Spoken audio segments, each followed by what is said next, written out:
This week's episode of I Was a Teenage Film Snob is not brought to you by an unfiltered Google search. Seriously, don't look up some of these movies.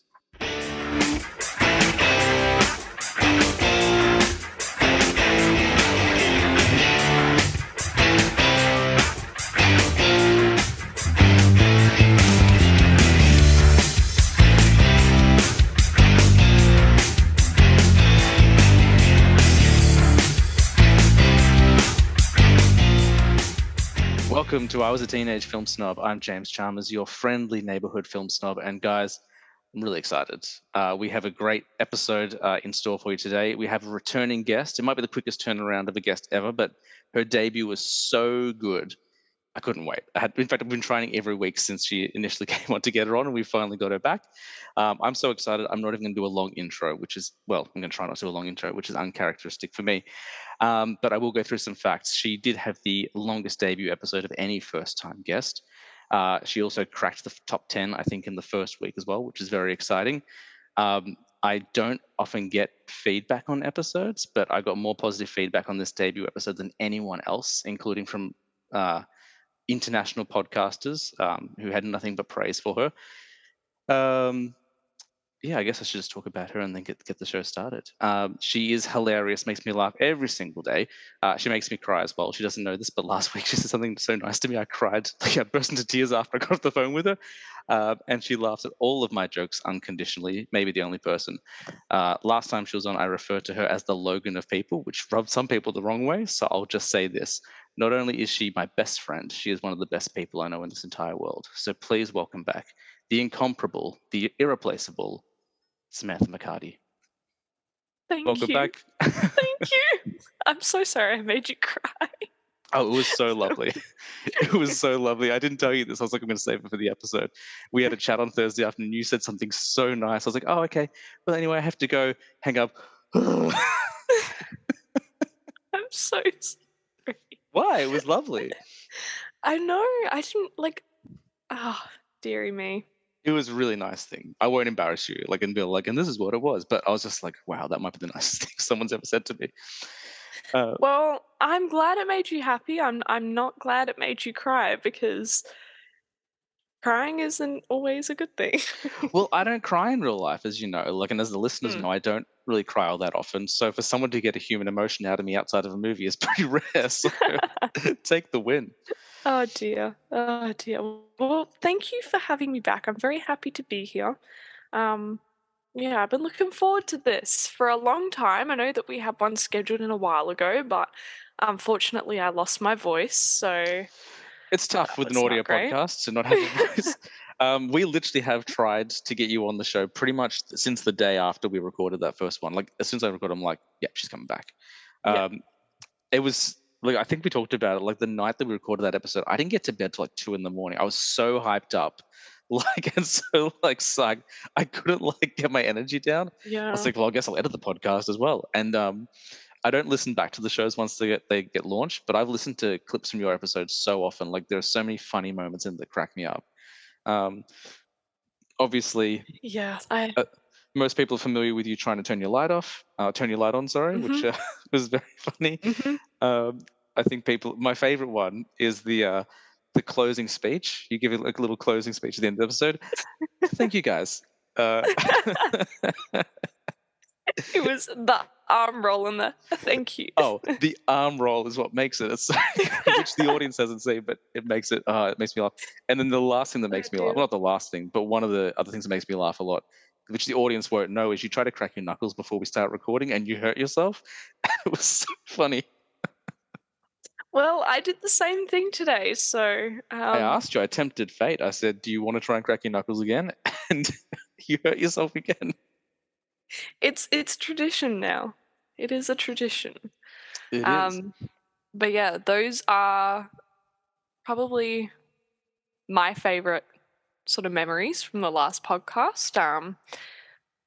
Thoroughly enjoyed parkouring my way to my light switch, but this time I decided to turn my light switch on before we recorded rather than I saw that and I was like, she's trying to avoid another water cooler moment here.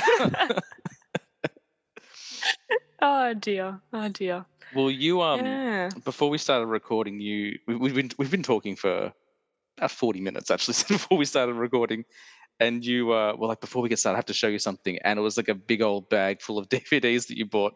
Um, Yeah. Getting on the physical media train, which I really appreciated. Well, actually, like you saw Yeah. my face, I was just like, my mouth dropped. I was like, oh, this is so amazing. You're so excited. But I was too, like we have a lot of DVDs at my house. Like we have a lot of physical media. But not a lot of it, but I'd probably say like a good 60% of it is from when I was younger. Mm, So not a lot of those movies, like I don't watch a lot of those movies mm. anymore. So now, like we discussed last time, ever since COVID hit, that's when we really got into like, the Netflix, the Stan, the Disney Plus, etc. I've always watched everything on Netflix, Stan, and Disney Plus, and all everything in between. So I guess now that I've, fallen in love with like The Office and Step Brothers and White Chicks and, The Gentleman, Midsummer, like Oh, Midsummer. everything, even yeah. I love Good Midsummer. movie, good It's movie. so good. Yeah. You've got the 3 hour Oh, cut now, which isn't available on streaming. yeah. So now you get to see the extra half an hour of weirdness. I know. I got so excited when I saw it as well, but I guess yeah, now that they take things that I love off of Netflix or they take it off of Stan, it's really disappointing because I'm probably one of the many people in the world that watches the same TV shows and movies over and over and over again because I can't get enough of them. Mm. So I thought, what better way than to update my DVD collection? I like to think I had a small hand in that as well, because if Of listeners, course. if listeners heard the last episode you're on, we were talking about Parasite, and I was like, oh, you have to watch Old Boy. I was like, you have to pick up Old Boy. Mm, It's not on streaming. I was like, oh, I've got 2 copies. I'll send it to you. Just like to confirm, just to close that circle, I did send you Old Boy, yep. along with about 20 other movies. Yeah, yeah. My brother actually saw the box uh, sitting near our front door, which is where we leave packages, Mm. once they come in the front door, obviously. And he asked what was in it. I was like, oh, one of my mates, James, he sent me a box full of movies. Like he had doubles. It was really nice of him. I'm so excited to watch them. And he was like, oh, how many did he send you? And I was like, oh, probably 25. My brother was like, oh my God. Like, what do you mean? But I'm so excited to watch them. I watched Kill Bill Volume 1. I Hmm. have to watch Kill Bill Volume 2 still. But I thought I hadn't seen Kill Bill, and I was so excited to watch it. And then when I watched it, I was still excited, but I have seen it. So I'm excited to watch the second part. You've hyped it up a lot. It definitely helps. It definitely helps because yeah, people watch Kill Bill 1 the first time and they haven't seen part two. Like, oh, like it's cool, but like I'd like a bit more story. It's like, yeah, stories in part two. Um, and Yeah. now that you got the first 25 and you're digging physical media, I know I've got so many more doubles I can send you once we get through this batch. Yeah. Yeah. Lots of movies to watch, but you can never complain because why would you ever complain about watching movies? It's not what we do here. We can turn and do the opposite. Oh dear. Yeah. I'm I'm really excited, but yeah. just going over my notes because I had some things I want to talk about since our last episode, because there are a couple of circles to close. We talked about Old Boy, which is good. We can't Mhm. talk about Beau is Afraid because you haven't seen it yet, which is fine. Um, No, I no, not at disappointed you all. on that No, one. no, no, no, no. Because we did. It wasn't planned. But then, like when you said to me, I think I might be seeing this on the weekend. I was like, great. I'm actually got time to myself. I'll go see it. We can talk about it. Mm, But you had other things on. Like that's not a problem. Like it wasn't. That's not what this show is. We'll tell them what this show is going to be soon, and it's going to be uncomfortable. Um, mhm, mhm. you suggested a topic, which is rare. Most people just go with the flow. we were going to do 90s movies, and your response to that was, does it have to be 90s? I was born in 2002. And I was like, nope, it doesn't have to be 90s. That's fine. I probably know like a load of 90s movies, but I can't just suggest them based on me knowing that they're 90s movies, if that makes sense. No, of course, that's fine. Like, I love that you had a backup topic. You weren't like, can it be something else? You're like, can it be this instead? So I love that. And B, as I said a lot on an episode I recorded yesterday, you're a talker.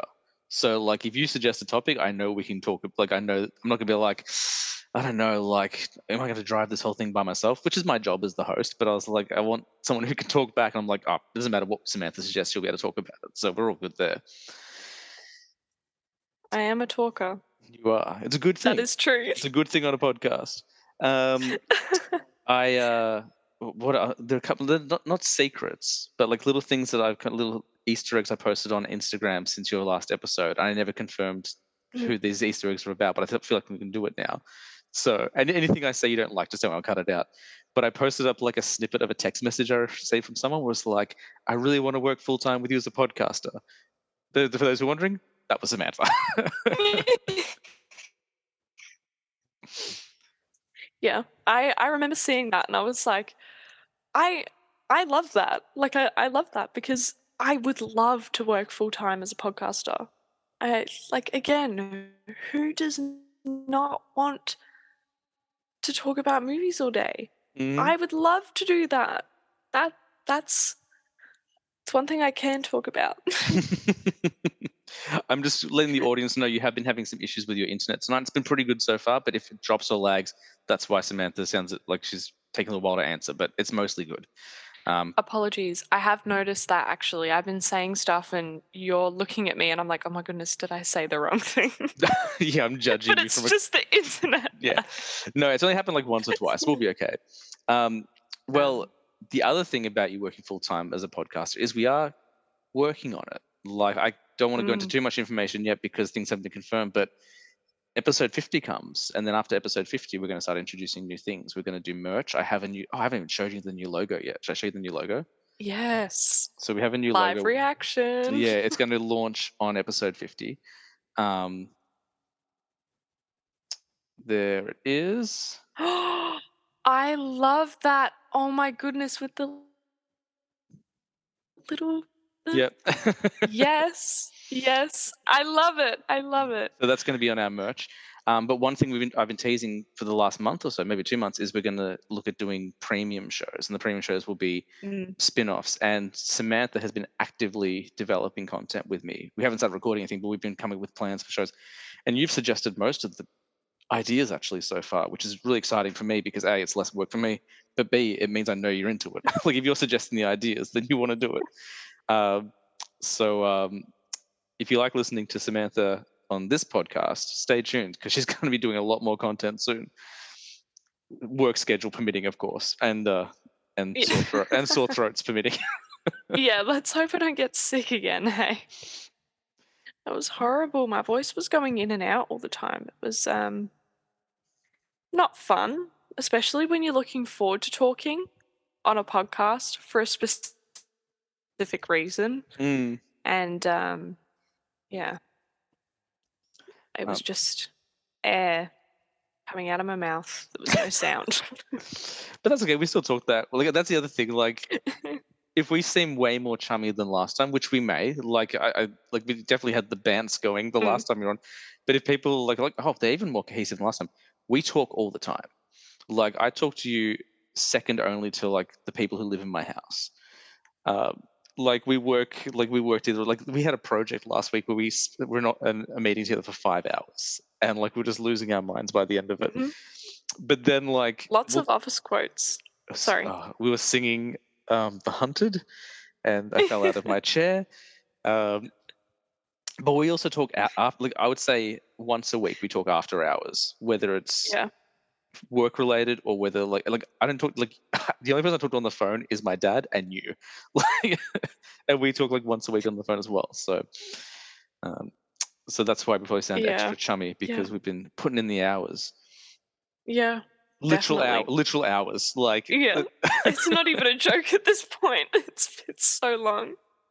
I was going I was I don't even know how to describe it. I don't even want to say delusional because it's not delusional, but being in a meeting for 5 hours, that is insane. it But was a lot. it was funny, but we just couldn't concentrate on work because we were just quoting The Office or singing. Well, I will say this, and I won't go into too much detail, obviously, because we don't really talk about work here. But the day before was a tougher day at work. Like last week was a bit of a rough week at work, and that particular day Yeah. was quite tough. So a 5 hour meeting going delirious was kind of the perfect cure. Like at the end, I don't know Mhm. how you felt at the end of the day, but I was like, man, this was a really good day, and it probably wasn't. It was just we're just Yeah. losing our minds laughing. And then you made me cry, as I mentioned, which may have to have been due to the fact that I was I'm tired so and sorry. no, it was a good cry. It was a good cry. I'll take that kind of cry any day. Um, Roller coaster of emotions. That's ah, what last Thursday yeah. was.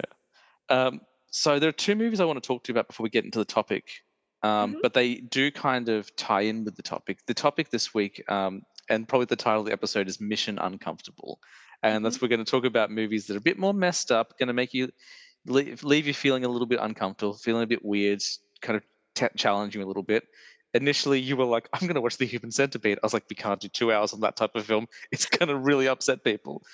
Um, Oh so dear.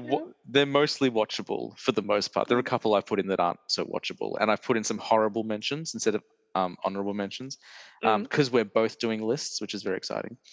Um, Yes. but there are two Yes. movies I want to talk to you about before we jump into our lists. The first one is Winnie the Pooh, Blood and Honey, which we mentioned on your last episode, and you Mhm. scathingly Mhm. tore it down without watching it.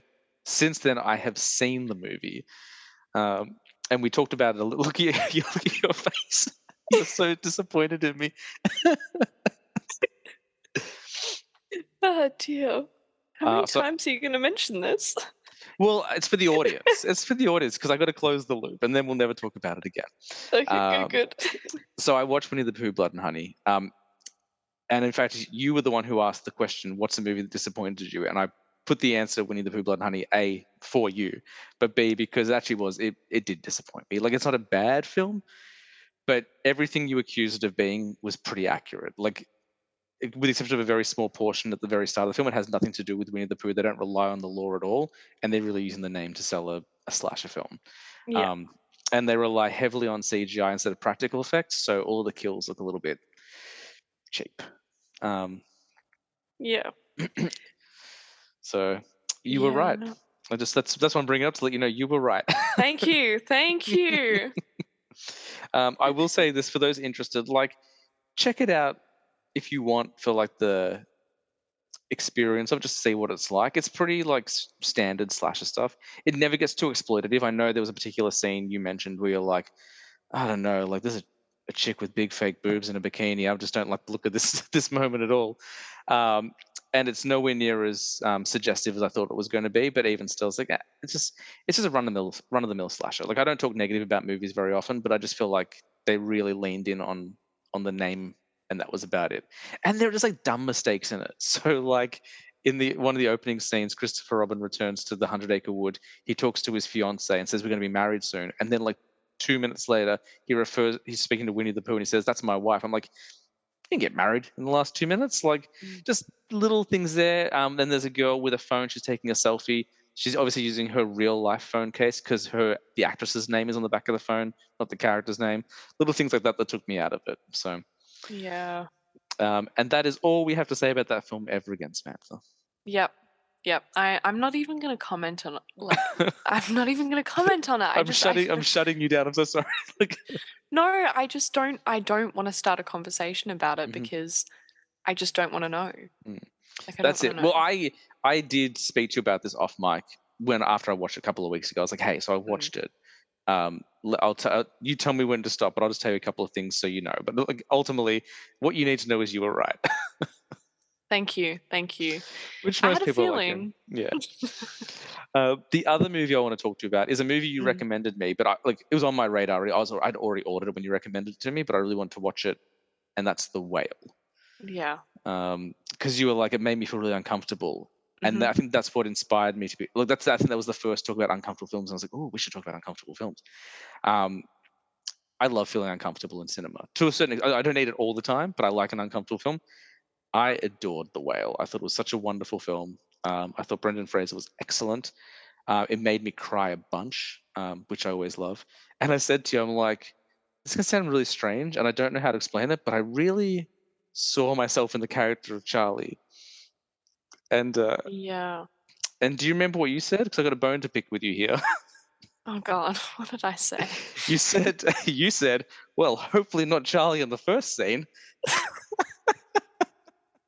I do remember saying that. Yeah, Explain yourself. what do you mean? Don't call me out like that.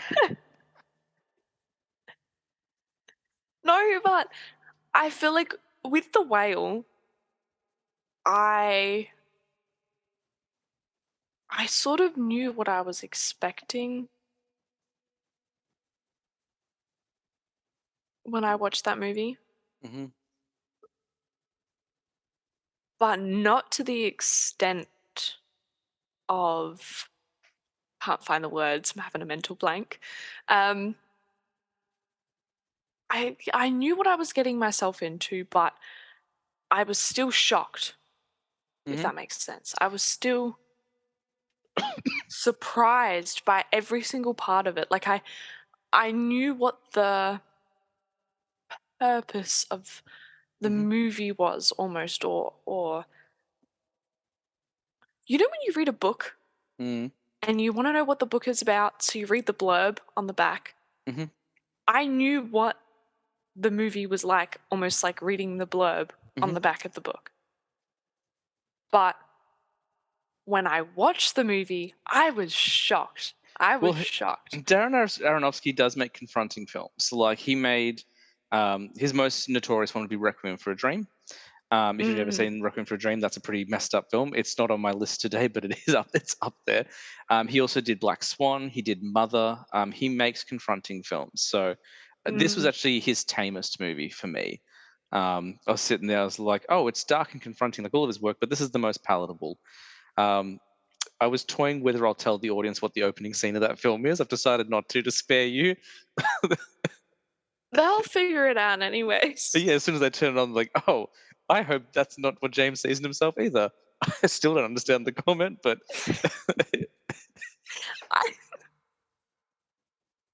I don't know how to describe what I was saying. I think I was just trying to be funny. The oh, opening it's scene so. was just so, it was so out of pocket. Like, I'll say this without giving it away. He's doing something that I can only describe as aggressively.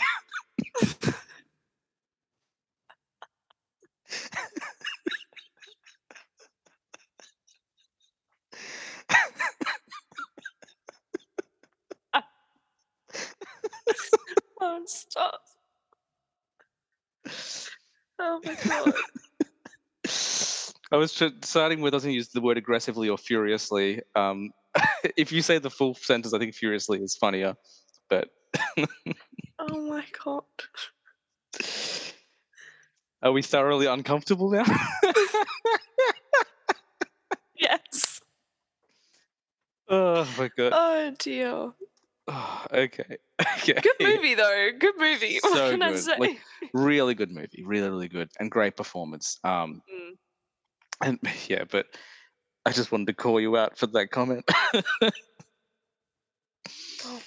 in the public forum of a podcast. Yeah, yeah. You made that clear. uh, oh dear. okay. Yeah. So A really good movie, sorry. that's Um, okay. So your suggestion for our topic this week, which I love that you brought a topic to the show, is uncomfortable films or messed up films or I think we used the phrase WTF at one point to be hip with the kids. Um, when do you start noticing films make you uncomfortable? Like, because for me, I probably didn't pick up on like you kind of have to learn about them. Like I suppose, especially the ones on my list. I'm sure some of the ones on your list as well. Like, do you just stumble upon it? Someone recommends you a film, and you're like, oh, that's what I wasn't expecting at all. Like, do you pursue the feeling of discomfort in film? Like, Uh, I feel like we touched a little on this before the podcast. mm, Uncomfortable to me can mean many different things. hmm For example, I can be uncomfortable, but I could love the movie. hmm well, we just talked about the whale. That's why I wanted to Yeah. tell that story because, yeah, there's some uncomfortable moments, but it's a wonderful film. Yep. But I it could be cringy uncomfortable. hmm It could be uncomfortable as in why? Just like why was this made? hmm Sure. um, or it can be uncomfortable. Yeah, I guess why was it made is quite good. Or it can be uncomfortable as in sort of like a disappointing uncomfortable hmm when you build something up so much or it gets recommended to you and you think, oh my goodness, like I love the actors in this. I'm gonna watch it. And you watch it and you're like, I'm uncomfortable at how just disappointing and to me unwatchable it is. And even though you do watch the whole thing, you sort of walk away from it going, I've just wasted my time. Like, why is this such a big movie? hmm Um, but I don't know. I think when it comes to movies, I'm very opinionated because I really enjoy movies or TV shows that I'm able to watch again and again and again with hmm absolutely no thought whatsoever. And if it doesn't stand out to me or I can't do that with a movie, then to me it's quite uncomfortable. So, I feel like, based on what I know of you, and I've crammed a lot of knowledge in the last few months. I think you love discomfort in your media, and here's why. yeah, In your top 5 favorite films, which were 10, by the way, I meant to reference that before. Your top 10, top 5 favorite films. You have oopsie. movies like Midsommar, which I would say Mhm. isn't a very uncomfortable film. You have Get Out, which is a very uncomfortable film. You have Yeah, Don't Breathe, which is a very uncomfortable film. I would goodness, even yeah. say elements of The Gentleman is very uncomfortable. Your Mhm. favorite TV show is The Office, which is revolves around an uncomfortable boss and an uncomfortable workplace. So I think uncomfortable is right up your alley. Yeah, I think you know what? I hadn't thought of it like that, but definitely. I think uncomfortable definitely is something that I look for, when we were talking about movies, one of the first times we spoke about movies, I sort of went into what I like in a movie, if that makes sense. So, like I said before, like if it stands out to me, if all the different characters sort of have their own stories, it's Mm, not so much just storyline, conflict, resolution, hmm end of movie. That is what really peeves me off in a Look at you movie. censoring yourself today. Like you weren't like super cursy last time, but I know what you're like. I know what you're like off the mic, but you're really actively censoring yourself today. I Uh, really am. I'm trying to get better. I should point out that I'm the same. Like, like I carry myself a certain way on the episode, but like some of the conversations we've had, Yeah, yeah. like you'd have, oh yeah, um, and that's not including the one with all the asterisks in it. That's a little reference just for Samantha and Samantha only. Oh god. I was wondering if you bring that up, and I said, "No, you won't." Yeah. Well, you suggested doing, and like this is so inside baseball. People are like, "What's going on?" But you suggested doing a show about it, and I'm 100% on board. Like, if you want to do that, Yeah. I mean, I love to talk. I'll talk about anything. I and really will. I was thinking, and this is me pitching an idea for a show that no one knows about yet. But I was thinking, if we did that show, I would be like, "Well, I'm hosting, but Samantha's the star," and I'd be like, actually, she's not the star. Something else is. And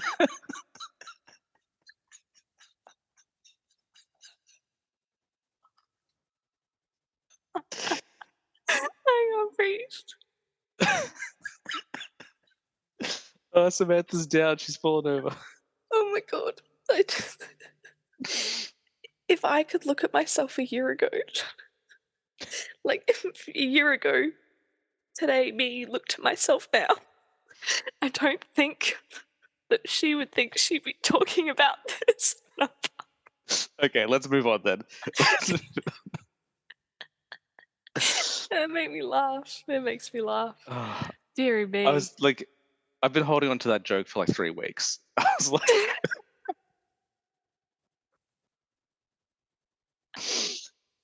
Oh last god. week was not the time to crack that joke out. But now,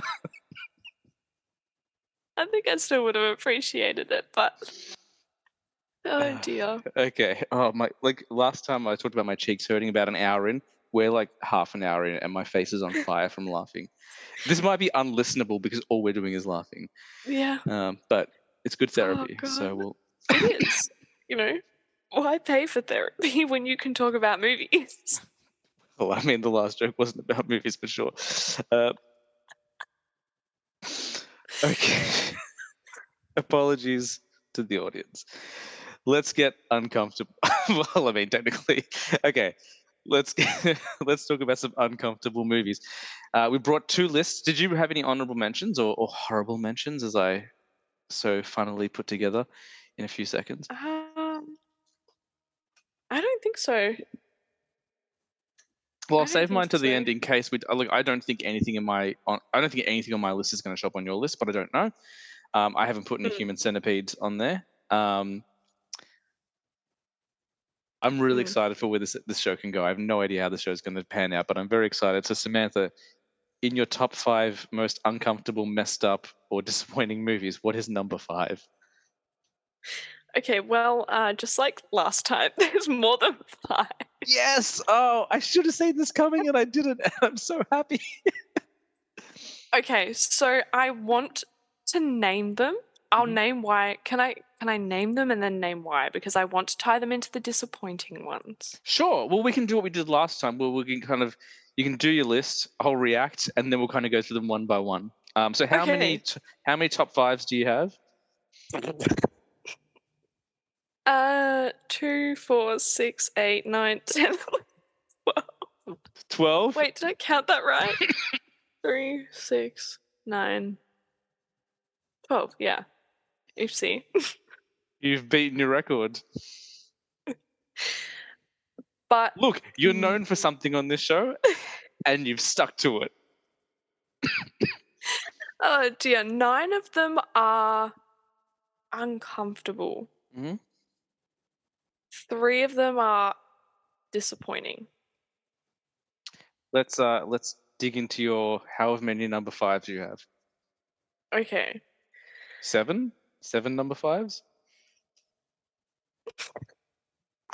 Something like that. All right. So I feel like in no particular order, I guess. In no particular order. Go for it. All right. So the platform. Is this disappointing or is this uncomfortable? Oh, Uncomfortable. good. I love the I was platform. uncomfortable. Yeah. Okay, cool. The platform. We'll talk about the platform. Great. Okay, Human Centipede, but just prefacing, I only watched the first 20 minutes. I couldn't get any further than that. It was so uncomfortable it made it on your list. Okay, great. Yeah. Okay. The Kissing Booth. Disappointing. Uncomfortable. I told you. I think I told you the story last time you were on about how I provided my own commentary, and I was like, "What if you just threw someone in the fire?" And then, yeah, okay. Yeah,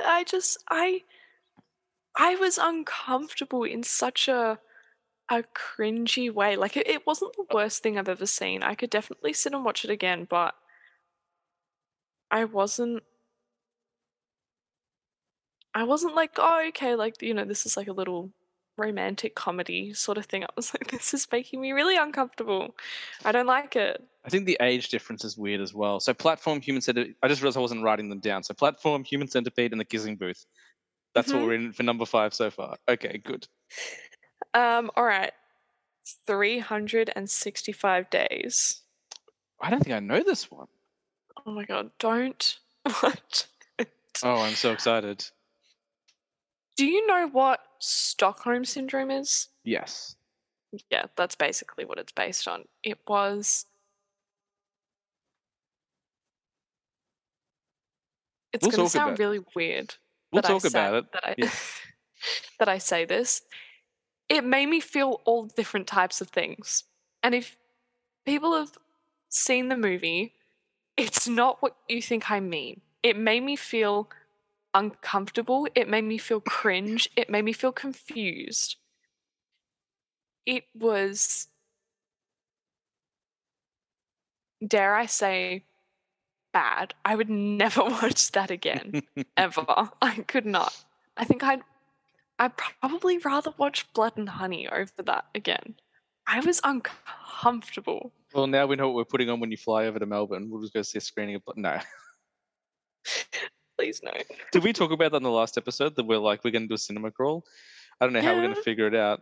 I don't know if we talked about it in the episode. We talked about it a lot off Mm. off the mic, but I've got to visit some of those fancy Perth cinemas you told me about. And after my visit to the Novotel, I'm like, I got to show you some Melbourne cinemas. So Yeah. stupid entire country between us.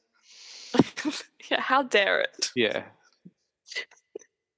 Oh dear. All right. Pineapple Express. interesting. Uncomfortable or disappointing? Both. I hated it. I don't use that a lot, but I hated it. Interesting. No, we'll talk about it when we get to it. Okay, what's next on your number 5? Wolf Creek. Oh, I'm in agreement with you. Potentially, potentially. Okay, we'll get to it. Yep. So we just covered the whale, so the whale is there. I was uncomfortable. Yeah. It We know why. yeah. Go watch the first 2 minutes of the movie and then see how talk to me see about how see how uncomfortable. aggressive he is. Um, um Us, I know we just spoke about that oh, before the podcast, but my reaction was that I forgot that movie even existed. And when I was thinking about it, I was like, damn, that was such like an effed up movie. That is crazy. I've seen it twice now. it's more than me. I still haven't gone back to it. It's on my list of rewatches this year. I'm rewatching a lot of stuff, and the Jordan Peele series is there for me. Because I was like, well, I want to watch Mm, Get Out again. I just love watching Get Out, but I was like, well, I'll watch Us as well. yeah. Um, I couldn't put Get Out on it. Like, it is uncomfortable, but I just feel like it's such a brilliant movie that I sorry. couldn't put it on Well, we talked the about Get Out a list, lot last time as well, so I appreciate you not repeating. Yeah. I don't mind if people do repeat, but there's so many movies out there. If you can avoid repeating, it's always good. So excellent. So Yeah. Us. Anything else in your number 5? Um,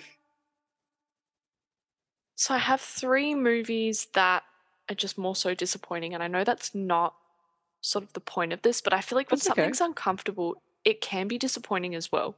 Mhm. Which is what I find is a lot of the stuff I go, like, I'll watch most things. A lot of things that I watch, a lot of movies that I watch, sorry, if they're uncomfortable, they're also a bit disappointing, Mhm. just to me. So, um, you're gonna hate me for this one. I've never actually watched the full movie through. I've tried to watch it 3 different times now and I can't get through it. Shrek. Oh, I don't hate you for that. That's fine. Like honestly, I didn't make it, so I can't take it personally. No, I used to get really hung up on that. Like I used to be the guy. I'm like, what do Mm, you mean you don't like it? Like you're an idiot. But like as a guy in my 30s who's closer to death than he's ever been before, like I don't care what movies you don't like. That's fine. Like if I care passionately about it, then I'll kind of try and show a different perspective. Like, oh well, have you thought about this? Do you like this? Have you considered this? But no, like Shrek is not one of the like I've rewatched it for the first time in ages with my daughter earlier this year, and like I mm. enjoyed it, but I wasn't like, oh, the cinematic masterpiece that is Shrek that defined an era. Like, no, I was like, oh, it's fine. Like, Yeah, I can't get through it. I feel like there's certain parts, like, "What are you doing in my swamp?" is funny, to mm. quote. but I just didn't enjoy it. I just didn't enjoy it. That's I fine. I That's okay. couldn't even watch the whole thing. And So that's the problem, like, because that film came out before you were born, which makes me feel so old. Because I was that like, makes me feel uncomfortable. I think I was in high school when I saw Shrek. Like, Mm. we talked about this last time. Like, there is a significant age gap between the two of us. Which, like, at the start, I'm like, she's my best friend, and I'm like, everyone's just like, "Ew, grow up." Like,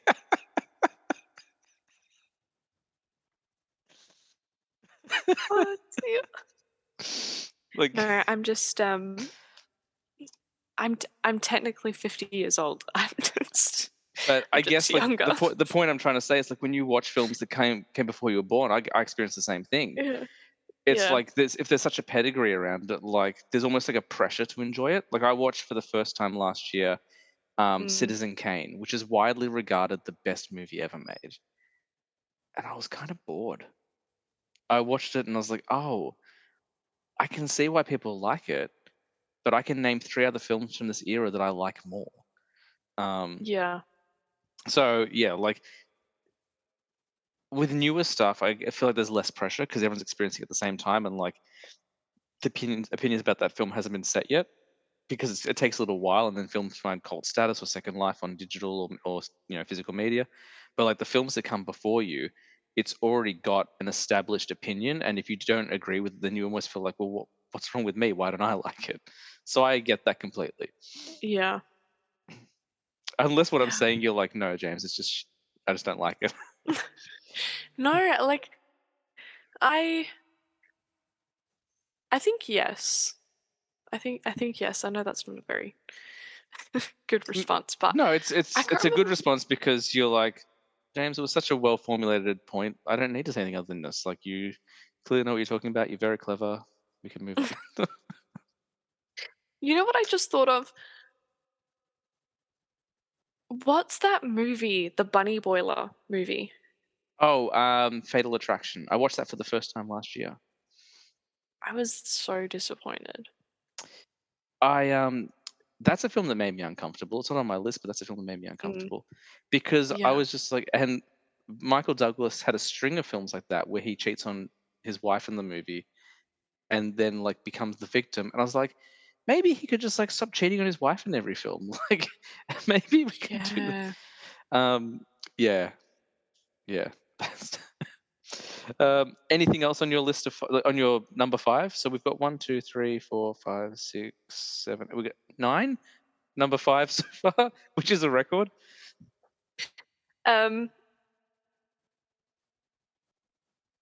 I guess Half the episode's just listing your number fives. so sorry. I have a problem. I like movies too much. Well, you'll never um, fit on this show then. Like,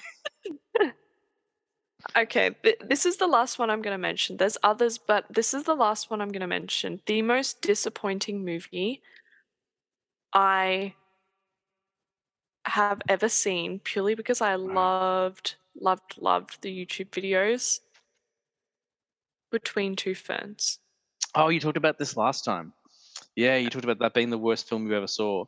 Um, I disappointed, man. mm, It was not funny. There was no substance to it. It just felt repetitive. It felt like I'd already seen it. It just felt like I was waiting to laugh, and I didn't, and I was very, very disappointed. do you So, ever do that thing?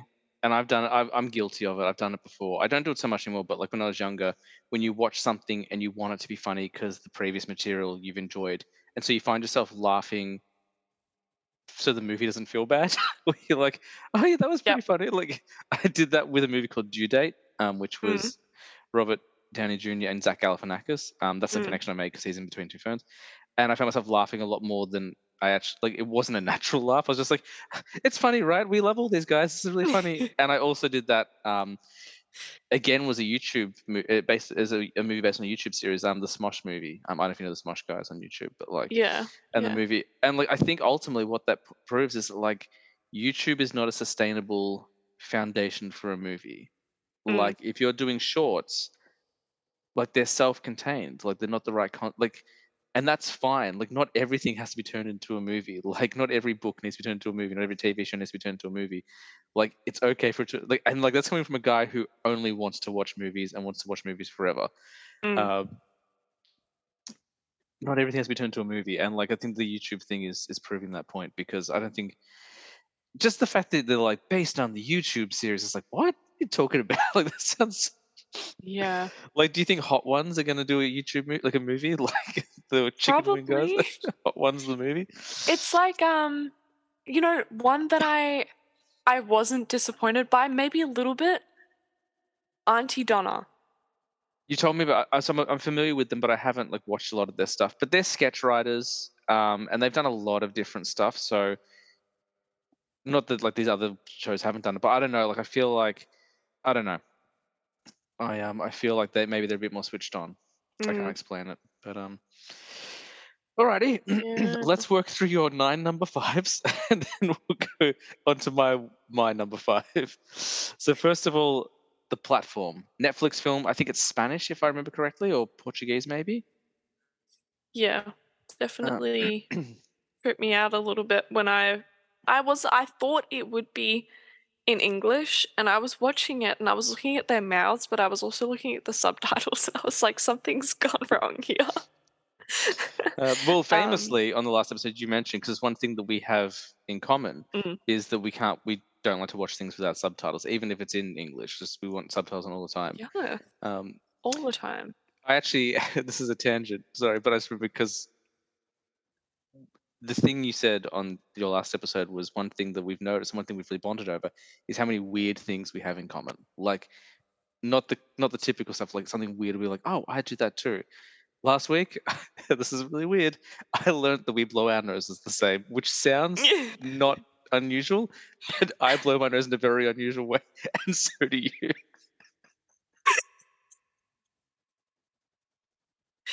Oh dear. Okay, Never did I ever think again that I would be sitting here a year later relating to someone on how I blow my nose. that's the magic. That's the magic of friendship, Samantha. It is indeed. After this episode's done, she'll be like, he said I can cut anything I want. The whole show, James. Just cut the whole show. We're not going. Never, never, no. This is what I like to talk about. It's just everything. Okay, so the platform, for those who haven't seen it, basically it's like a prison, if I remember correctly, and every day a platform covered in food starts at like the top of the prison. It's a vertical prison. It's like 100 floors, 200 floors, something like that. And every day a bunch of food is placed on this platform and it just descends. But like it's first in, best dressed. So the lower down in the prison you are, the less likely you are to get food.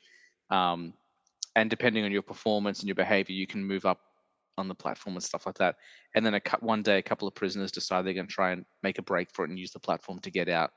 Is that basically the premise? Am I remembering that correctly? Yeah. It's Uh, an. It's an. We're going. there's a deeper meaning to it, though. There's a deeper meanings. There's something that happens in the movie. Well, you can say it. Uh, We're going to spoil everything we're talking about today, or we may spoil things we talk about. So that's okay. It's just been a while since I've seen it, but I remember really digging it, and it made me think of movies like Snowpiercer, which is mm. basically someone going Oh from one. my god. Sorry. Go on, go. No, I love that You movie. know who Is directed it a it? movie? They did it. Do I? Yeah, the Is guy. this disappointing? Snowpiercer is directed by Bong Joon-ho, who did Parasites. Of course, you like it. As if I never knew that. I Yeah, never knew that. That's news to me. yeah. So this film feels a lot like Snowpiercer because it's a very much a class thing. It's about kind of like the Mm, rich, the poor, like trying to raise up against the rich or the more privileged, and like fighting from one end of a containment to another end, basically. Um, mm. Yeah, so tell me about it. Tell me why. I mean, I've got a couple of ideas of why I felt uncomfortable. There's a really unfortunate dog scene in it. Um, Yeah. Um, I just I don't know. I feel like the reason I was uncomfortable was, I guess, to begin with, I didn't understand why someone would voluntarily go into prison. Second of all, the prison guard that basically admits him into the prison also ends up in there. Mm, I feel like the prison, to me, really represented life, if that makes sense. okay. And definitely the sort of, it was almost like a food chain. And No pun I know that intended. sounds weird. Yeah, that's what I was gonna say. um, but yeah, with the food sort of coming all the way down, like it just felt that felt really interesting. Um, unfortunately, sucks to be you if you're on a higher level and you piss someone off, um, or you're on a lower level, sorry, and you piss someone off who's on a higher level than you. Um, someone does. Do you remember what happens? I don't remember. Someone. I can't remember. It's been. The last time I saw it was I think the week it came out on Netflix. So I've only seen it the one Mm, time. I know okay. that someone tries to eat a dog. I remember that, or does Yeah. successfully eat a dog. I know that there's some fights and some people kill each other, like trying to get down the platform and stuff like that. I know some people try to climb Oh, up, definitely. but I can't remember everything about it. Um, Well, someone goes, help me up," and then they end up pooing on him. oh, Um, yes, that's okay. Yes, I'd forgotten about that. I like It's what I would how delicately you put it. Like they end up pooing on. excreting, if you will. Sorry. And this is why Samantha comes back because she uses the best words. Um, yeah, I don't know. I feel like the movie was very shocking to me and Hmm. different, but it got really interesting when, first of all, when he got to the higher tier, the Hmm. highest tier that he got to, basically. Um, hated the old man. He really creeped me out, especially with the knife. The knife. He got to pick sort of one item to take with them, like Mm. etc. Sorry, I'm going off on different No, tangents no, here that's because I'm just okay. remembering the movie. But I guess the point I'm trying to get to was the woman that would stand on the platform and she would go all the way down to the bottom in hopes that she would find her daughter. Oh, yes, yes, yes, And the yes. movie ends where they find the daughter at the bottom, but I'm pretty sure they're dead or something when they I got to think the bottom. I'm They like you died. waiting for me to fill in the blanks because I can't remember what it was. So, No, uh, I can't remember exactly the ending, but mm, I just felt like it was life, yep. a food chain, Mm, uh, almost like survival as well. it's Like definitely the yeah. like motherhood almost as Mm, well. Like that was in there. Um, and then there was also a sense of love where he tries to help the woman find her daughter, and then mm. he does find the daughter. I don't know. It just felt very interesting to me. But I guess I just uncomfortable by the different scenes and It is like it's a yeah. brilliant film. I wish I could Mm. remember more so I could fill in some blanks for you and for the audience as well. But it is available on Netflix. It's definitely worth checking out. It's definitely an uncomfortable film. Like Yeah. I think whenever you kind of and it's not that it's uncommon, but when you see like such brutality between people, like for survival, and they kind of lose their human instinct, like even pardon me, I'm so sorry. Bless Even you. in a show like Squid Game, which is also kind of in the same vein, like the idea of what people will do to survive, and how they'll treat other people. Um, I think you should feel uncomfortable watching something like that. And if you don't come to my house, because I'm if I don't give you a snack, you might kill me. Um, yeah, Yeah. I think that's a it's a cracking start for uncomfortable films. Um, Mm. your next number five is The Human Centipede, which you've watched 20 minutes of, which means you haven't even really got to the centipede of it all, I imagine. I'm going to summarize it in just a few words or maybe a few sentences. I don't like the kidnapping. Yep. I especially don't like that it was women. I Hmm. know that there was a guy as well, but That made me really uncomfortable. There's something that relates too close to home with that. I didn't like it. I also didn't want to see people getting sewn to other people's buttholes and then eating their poo. I really did not want to see that. So I did not continue watching it.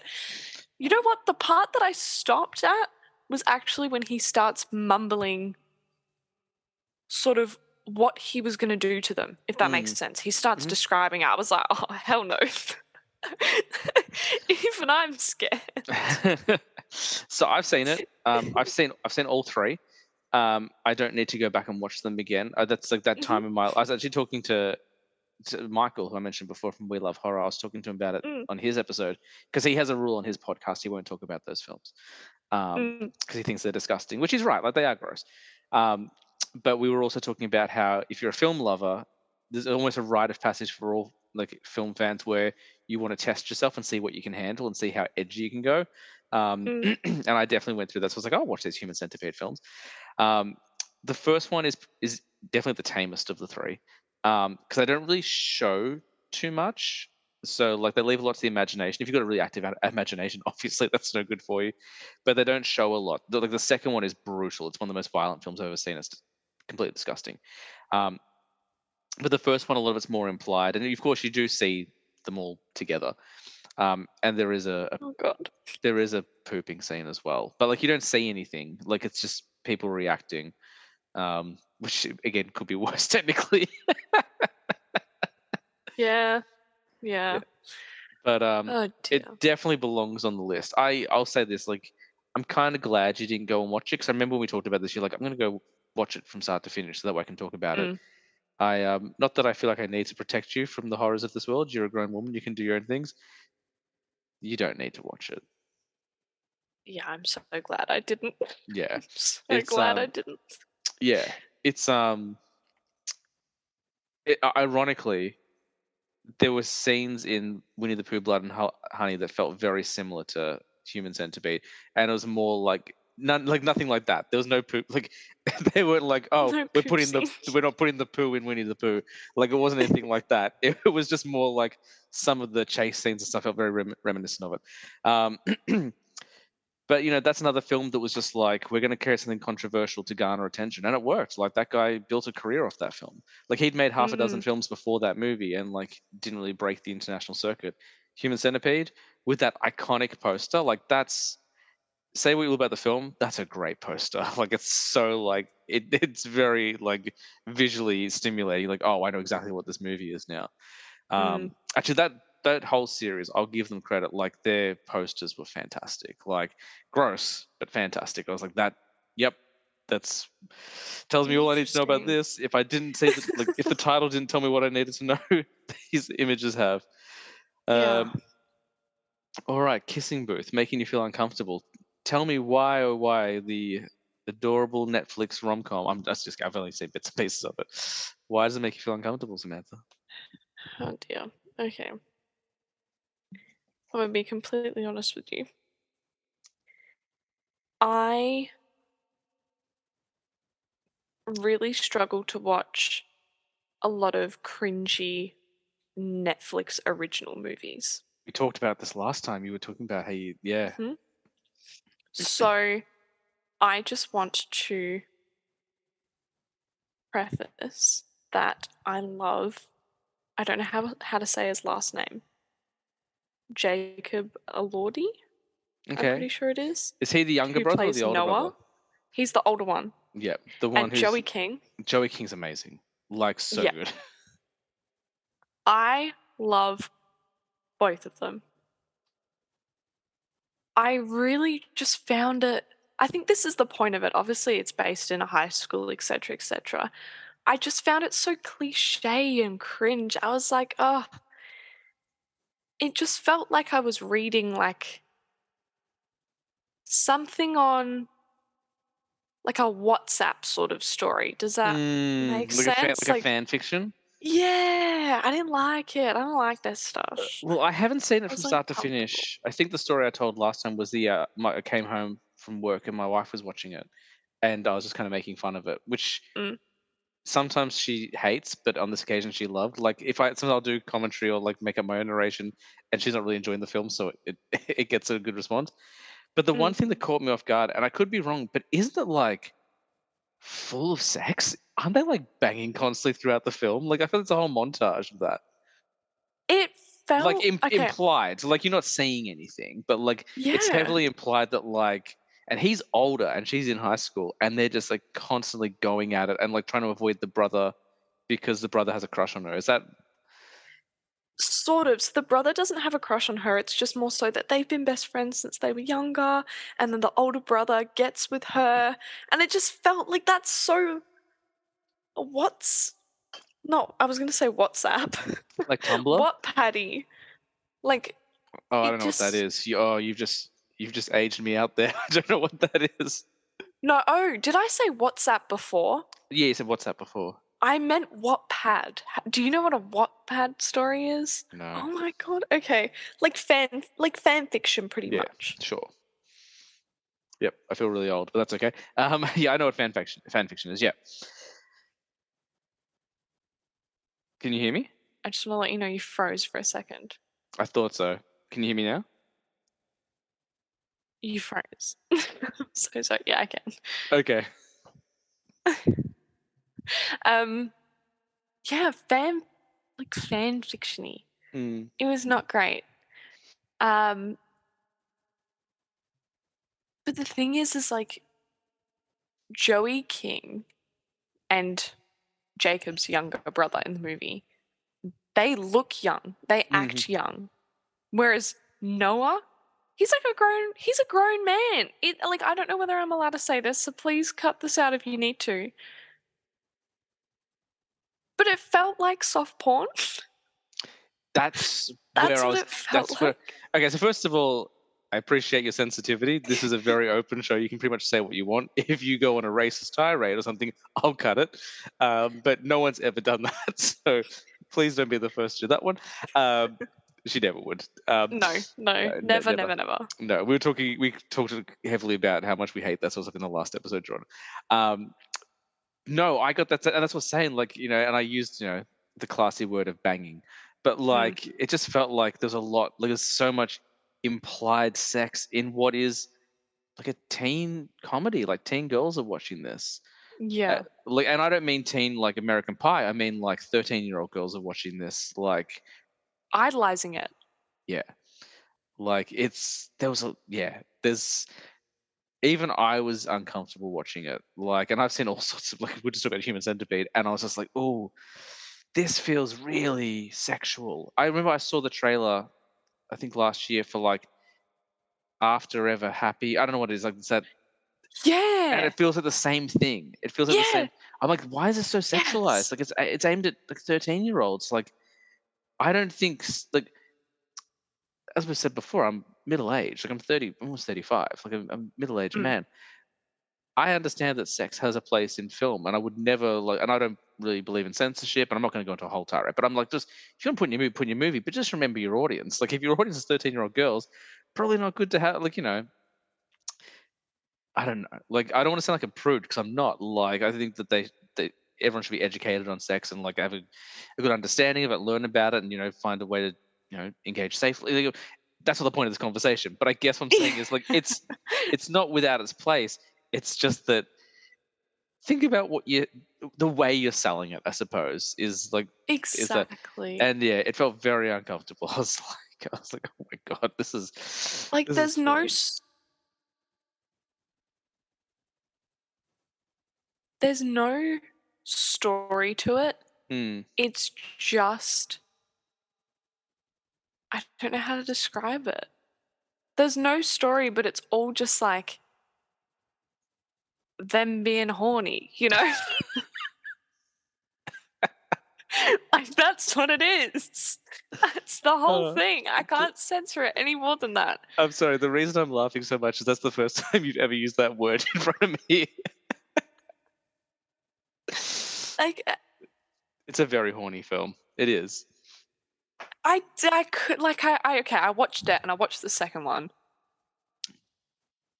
It was just too high school. I don't Mm. know. I think that if you're going to make a movie about high school, you shouldn't be idolizing the fake, unrealistic, or toxic parts of it.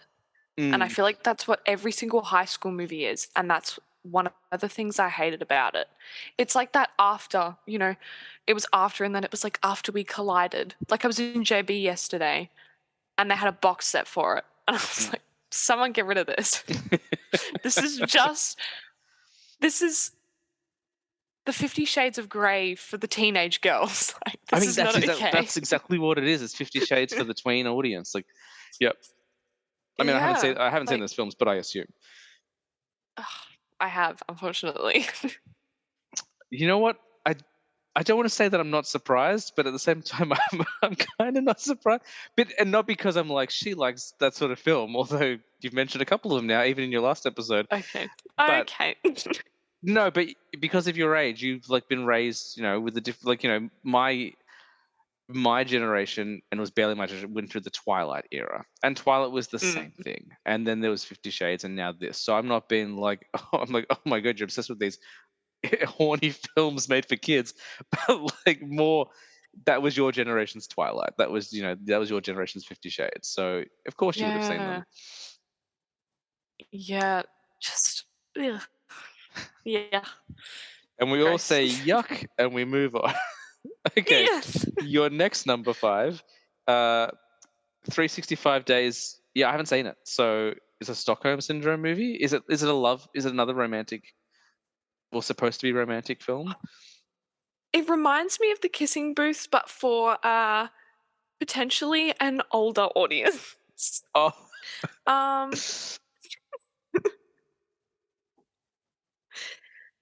uh, okay, you keep cutting out. I'm so sorry. yeah, you froze as well. Hello? Yeah, can you hear me? I'm so sorry. I can hear you, but you keep freezing. I'm I just don't gonna know what's pause wrong the with my record. Wi-Fi. I'm just gonna pause the recording for a second. Okay. All right. Okay, we're back. We just had to combat some tech issues. Let's move Mm. on. So, Pineapple Express, you found uncomfortable. Well, you found uncomfortable with that as well. Yeah. Uh, can I just say, I would highly recommend that you watch 365 Days, please. Okay. I don't want to go into it too much more, but I want you to watch it and just see. Not because I think it's a good movie. I think I couldn't watch it. I kept getting up. I was like, I can't watch this, but I want you to watch it. I just Okay. want you to watch Did you it. finish it? You watched it from start to finish? Yeah, I'm pretty sure there's a second one as well. I haven't seen that. But yeah. I would recommend that you watch it. But Pineapple Express, I was really disappointed. I feel like it looks like a one of those movies, almost like Superbad. Mm. Like 22 Jump Street or 21 Jump Street or something like that. Step Brothers, for example. I feel like it looks like one of those movies that is almost like a classic, haha, like funny movie. Mm. Something that you're going to enjoy. It took me 4 sittings to watch. It's that movie made me realize I'm not into drug humor. See, And I get that. not that I don't appreciate drug humor, but it was so reliant on, you know, smoking weed. Like that there was no other jokes in there, really. Mm. Like I just thought of like Will in between. It's like, oh, is that drug humor? Um, like I'm a huge Kevin Smith fan, and he throws drug jokes in all his movies and stuff like that. So I'm not adverse. I don't find it not funny. But Pineapple Express for me felt very one note. It was just like the same kind of jokes, and like they didn't work on me the first time. So by like the 40th time, I was like, ha ha ha ha ha, ha. Like just Yeah. Yeah. I think I definitely agree that it was, see, the way that I interpreted, it was so reliant on drug humor. Like, I thought, no, but, drug humor is funny. And even if a movie is reliant on drug humor, that's fine. hmm, But it felt like it was so incredibly reliant on drug humor purely because there was a story, but the story was boring. Like, the story Mm, was about drug humor. It wasn't even like drug humor story. It was just drugs. And I yeah, feel like, you know, that's funny, seeing people like I know this isn't reliant on drug humor at all, but a big part of Midsummer is yeah, them taking mushrooms. yeah. Like them taking all these different psychedelics, all of the different visuals and whatnot. And I thoroughly enjoy like all of those different points like in movies. Like, for example, like we were talking about before, the in-betweeners, where Will is I'm in a bubble, and I think I might be dead. I'm getting random arm movements. Look at my arms. Could someone call my mummy?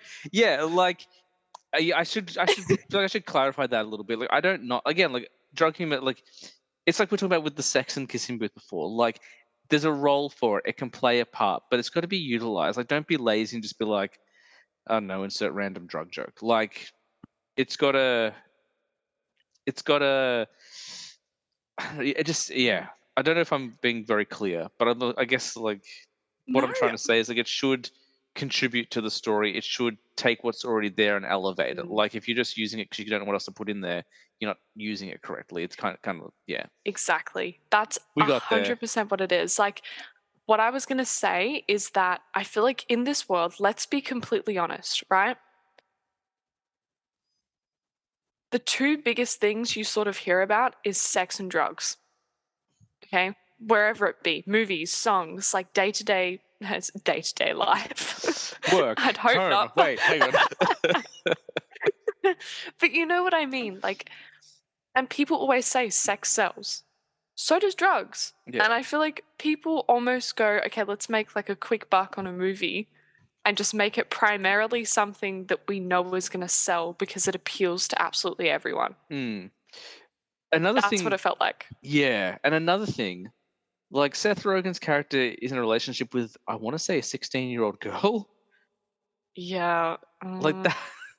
Mm, not his proudest moment, I'm sure. I mean, she might be 18 for all I know, but it was very reminiscent of like Andy's girlfriend in The Office. Oh my god, yeah. But she was in high school. Yeah. They like I don't know what the other guy's name is.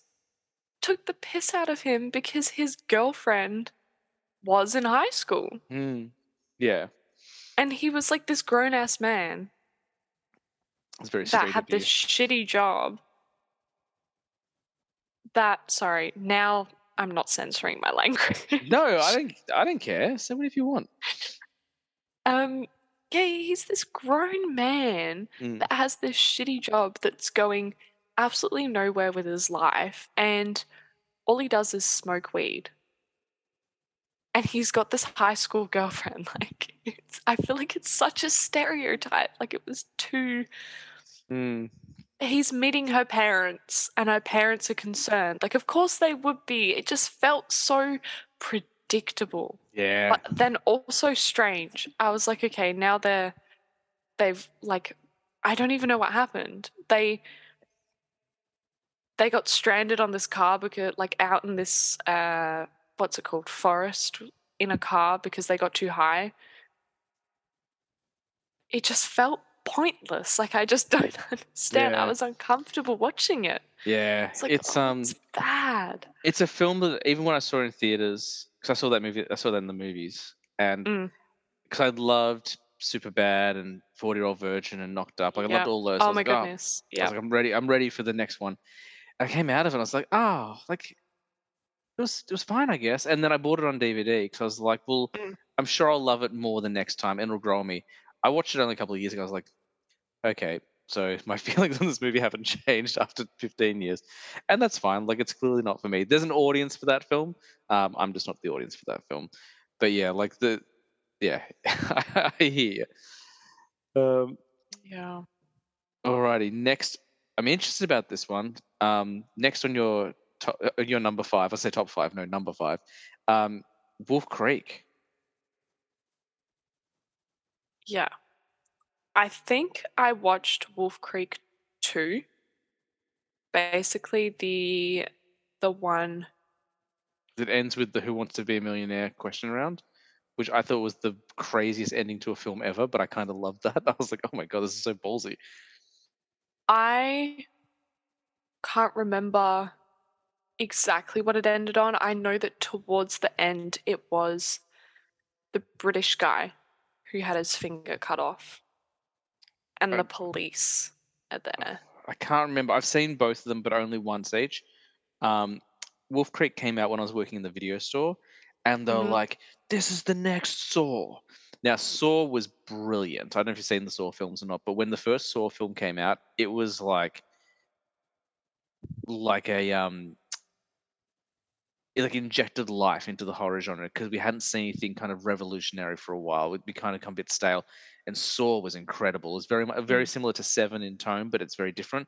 So Mhm. when Wolf Creek came out, they're like, "This is like Saw," and I was like, "Great."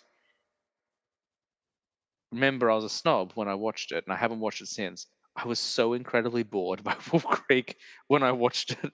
Like nothing happened for so long, and Interesting. the violence that did happen, like whilst brutal, was I don't know for me. I was like, I remember like my review of it when I brought it back to the video store that I worked in because one of the girls who worked there, she's like, "Oh, you'll love it. It's like Saw." I came back and I was like, nothing happens for an hour, then a guy gets crucified. That's the movie. Like that's Mm. what it was for me. But I imagine for other people, and especially younger people, there are probably some. Like I haven't seen it since, so I bet you I'll have a completely different take on it now. But at the time, I was like, snooze. But this one makes you feel uncomfortable. Okay. Yeah, I just looked it up. It was the first one that I saw. Hmm. I hated it. I hated everything from the couple that were camping. I don't know where they were from, I but think they were from the I UK. hated that. No, it wasn't a UK couple. They were I was like, they that's why you don't spoke like it they didn't because. speak English. um they spoke a different language. So it started with the police officers, Mm, then it started with yeah, so sorry, started with the police officers and then it went to the couple. I believe they were like, I feel like they were French or something. okay. And then it went to, I believe, the British guy. And then it is the British guy trying to, or maybe the lady from the couple trying to escape out this sort of like dungeon thing. And there's all these like skeletons sort of tied up that he's left down there in the dungeon.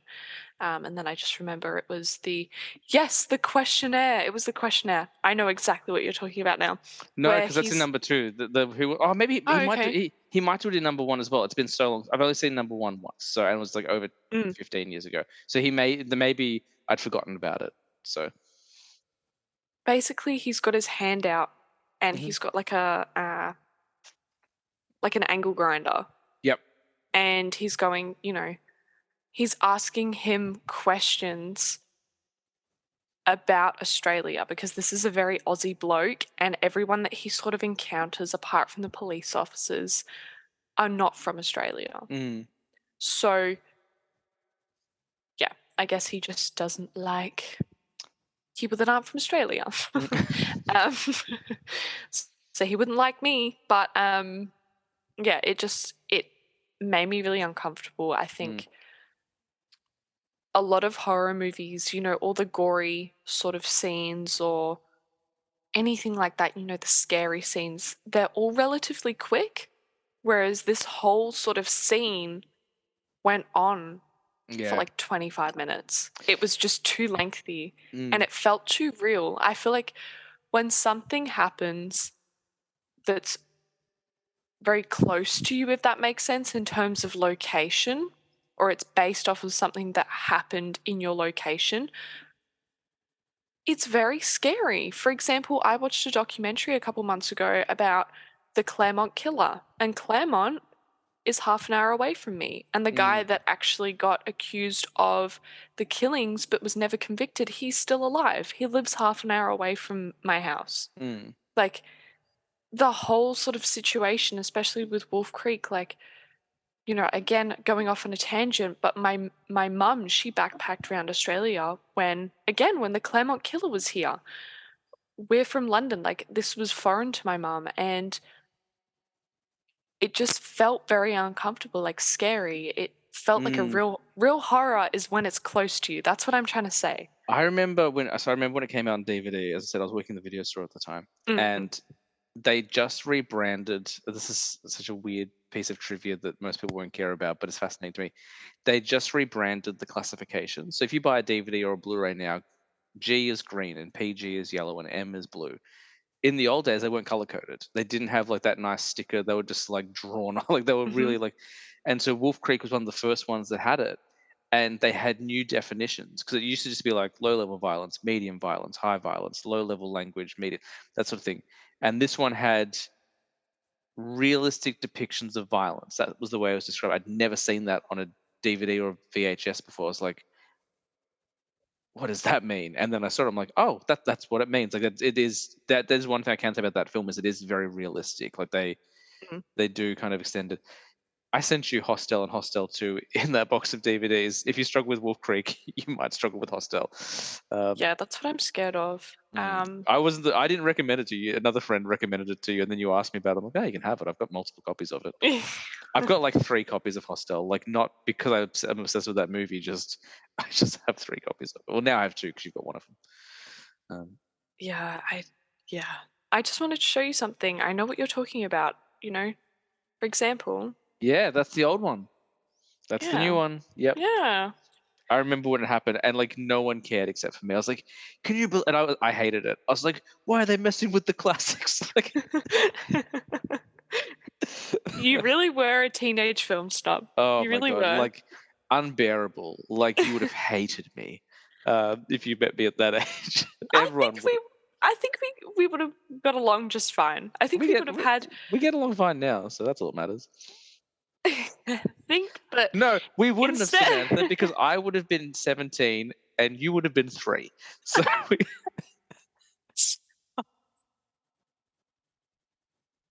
not that I would have been able to have a conversation about movies, at 3 years old, but I would have taken your parents like, look, here's the kids section. Like, here it is. Like, leave me alone. I think that if we were the same age, and it was back then, I think that we wouldn't have had such open conversations about movies. I feel like both of us would have had a very opinionated sort of view on the movie and we would have clashed. I feel Mm. like we would have clashed, not in a bad way, but I feel like we both would have stuck to our guns and just been like, no. Yeah, yeah. No, yeah, you would have definitely fit in. Like, you would have fit in. Like, yeah, you would have fit in the video, so it would have been fun. But yeah, we Definitely. weren't hiring 3-year-olds. Okay, we're still going through your fives, and we've been doing this for over an hour. We'll skip the whale because we already talked about the whale. Um, Us. Okay. Us feels like two different movies to me. Yes, agreed. When I remember it for two very different reasons. And they feel like different movies, and I hate it. It makes me so uncomfortable. When Or you mentioned it just you a may couple of struggle with hours you ago, may struggle with Beau is Afraid then. Yeah. when you mentioned it to me a couple of hours ago, I was so shocked that I forgot about that movie, and now I am terrified that I remember it. To me, Us feels like these are the two parts of Us that I remember. First of all, the people in that weird basement. Yep. That feels like a whole movie to me. That was, I think, what was missing for me. So we were talking about this before, and I said it didn't quite stick the landing for me, but it was really ambitious.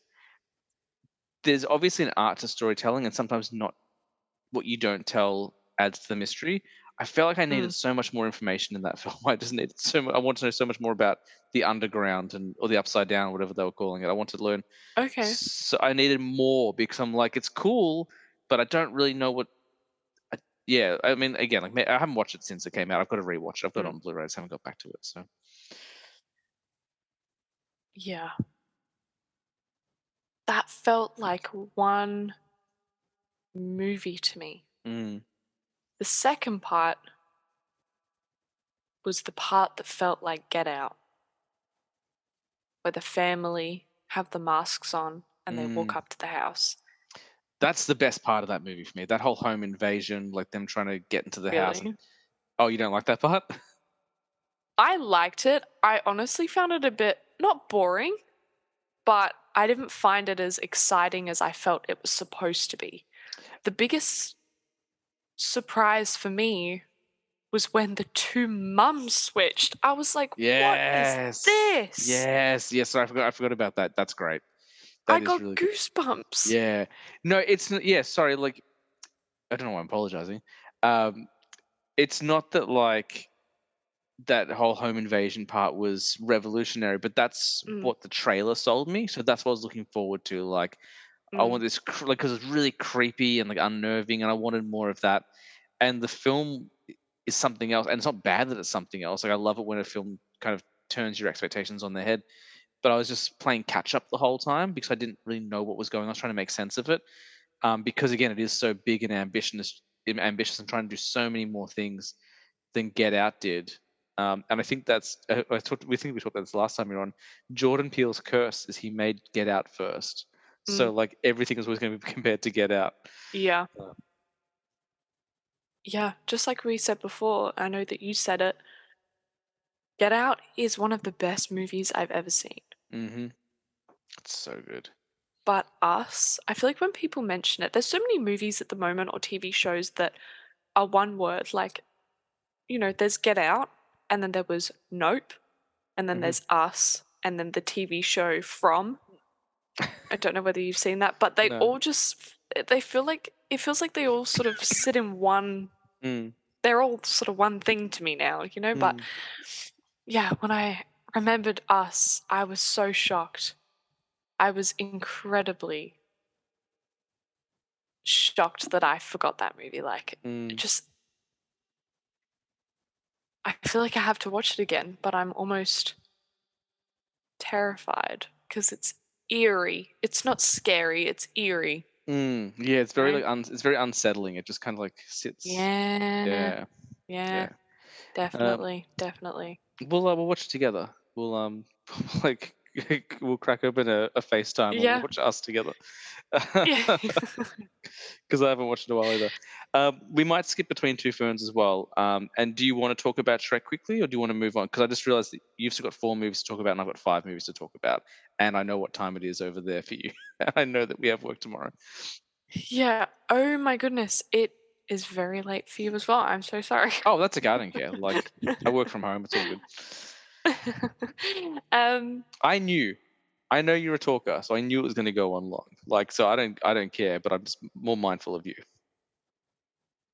Thank you.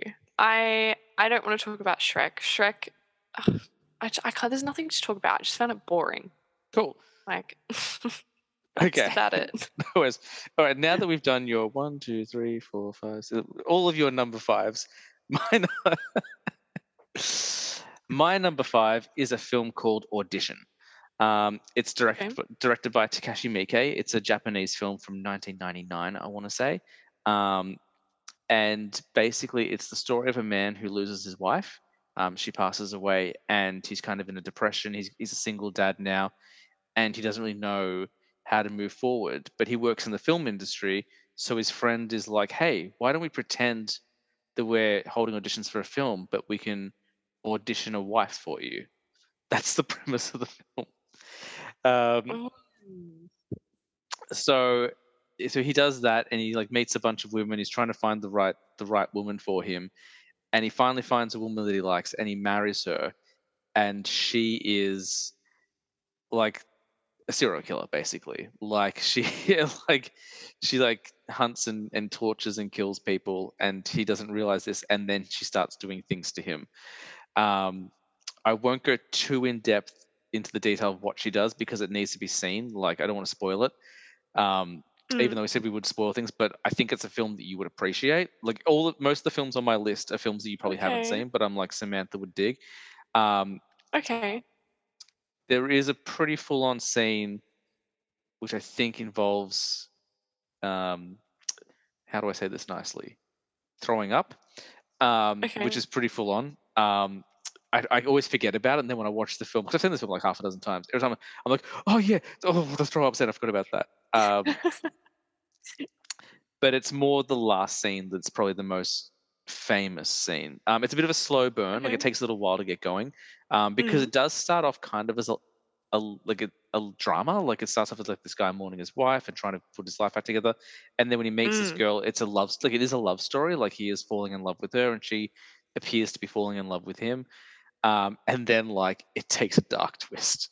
Um, but Interesting. the kind of it's uncomfortable for a number of reasons. A, obviously the idea of a guy hosting auditions to find a lover doesn't sit well with me. That's pretty uncomfortable as it is. But then Yeah. the kind of torture that she puts people through, and there's not a lot of it, like it's pretty few and far between, but the scenes are pretty intense. Um, Okay. and the way she goes about it is quite uncomfortable as well. Mm. And it's definitely messed up. Like it's a film where I'm like, I wouldn't recommend it to everyone. But when I was thinking about this list, I was like, this is very watchable. Like it's Mm. very entertaining. Not so much the gross stuff, but like it's an entertaining story. It's well put together. It's shot well. Like it flows well. And if you get queasy with violence, it's not too gory. It's not like Saw gore. Like it's a lot more implied. Mm. But ultimately, like it kind of plays as quite a good thriller. So it's not going to be for everyone. But whilst it is uncomfortable, whilst it is messed up, I do think it's watchable. So Interesting. Interesting. I just had a little look at it. mhm. She's there holding a rather large needle. Yep, that's the scene I'm talking about. Uh, That makes me feel like I'm going to pass out, so uncomfortable thinking about it. Yes. Yes, I am. okay, well that's my number five. Okay. So Samantha, Okay. I wanted to go. I don't need to talk about it too much. We'll go on to your number four. I just did my whole list though. That was my whole. Oh, that was your whole list. I thought that was just number five. Have I done this wrong? That's okay. I thought you had like nine number fives. Was that your whole list? I'm so sorry. Why? Oh, no, Um, that's fine. Oh, now I'm not worried because I was like, oh my god, look, we've done an hour on your number fives. We've got four more movies to get through. That's why I was rushing through it. Oh no, that's fine because we are going to take it in turns. But you've never done that with me before. I didn't tell you the rules, so it's all good. I'm so sorry. No, that's great. That's fine. We're all good. I We're all good. can't I can't imagine what you were thinking of going, this girl has 12 number Well, fives. yeah, because last time you had like six number fives, so okay, That that's was my cool. whole list. That's fine. That's fine. That's great. It's Okay. never happened on the show before, and I'm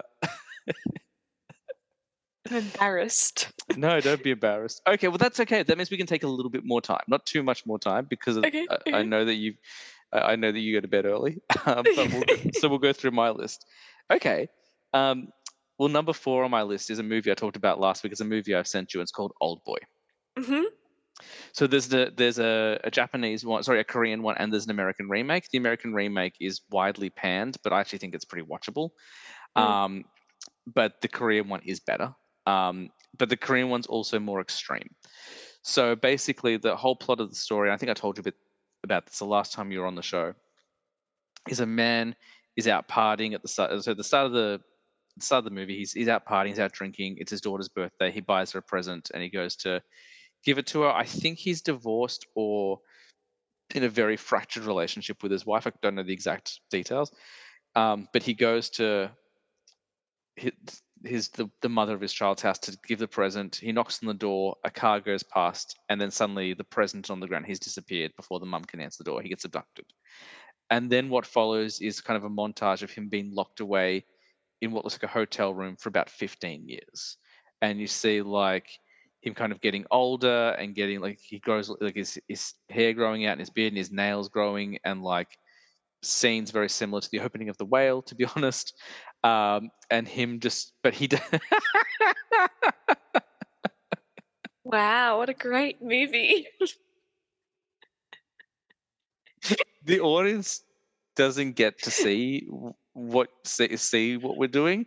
Samantha has, I would say, one of the most expressive faces of anyone I know, and zero poker face. So not only do you know what she's thinking, like you really, really know what she's thinking. I Um, can't hide my emotions. I so can't hide it. yeah, so there's that. Um, but basically, it's him like, and then him kind of coming up with this plan, being like, his wife is murdered. We don't know Mhm. who's murdered, but he gets framed for it, and then his daughter disappears. So whilst he's locked away for the 15 years, he finds out that his wife was murdered. He's been blamed for it, and his daughter's been abducted, presumed dead. So he's now like his whole mindset changes. He's not like kind of this drunk idiot anymore. He's trying to come with a plan to get out, escape, and try and save his daughter. Mm, And then basically the second half of the movie is like a mystery. It's like him trying to investigate who abducted him, what's this place they put him in, why was he put here, what was the reason. Um, it gets quite violent in areas, not super gory, but like there's a whole scene of him like trying to break back into the hotel where he was held abducted, and he uses a hammer to fight his way through. Um, which is quite interesting.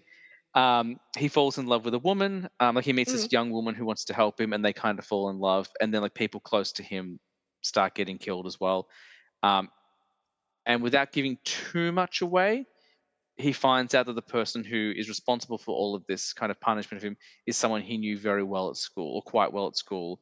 And this has been planned for a long time because he embarrassed him at school. So it's kind of a reverse revenge film. My my goodness. The Mm, the stuff that makes it uncomfortable, I won't spoil. Um, I will okay. say because you've got a copy of it, and Mhm. part of me feels like I should warn you, but also then it won't have the desired like you won't get the full effect of the film if I warn you of it. I'll just say there's some really weird like, and this feels par for the course with an episode that features you now. Some pretty weird sex stuff. Um, Okay, okay. Very very on brand for the movies that we seem to talk about, let's be completely honest.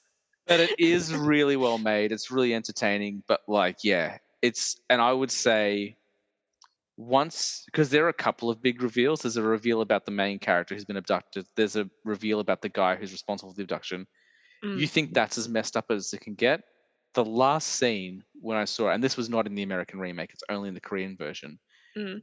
The last scene, the main character makes a decision where I was like, "You're kidding me! That's how you're ending this film? Like that is the wrong move to make. This is such a bad idea. Like Yeah.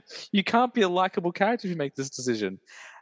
Anyone who's seen it will know what I'm talking about. I'm speaking vague because you need to see it to take the full force of it. Okay. It's messed up. And again, originally we were going with messed up films. We weren't like just phrase them as uncomfortable. So yes, it is uncomfortable, but it is messed up. I really wanna watch it now. It's don't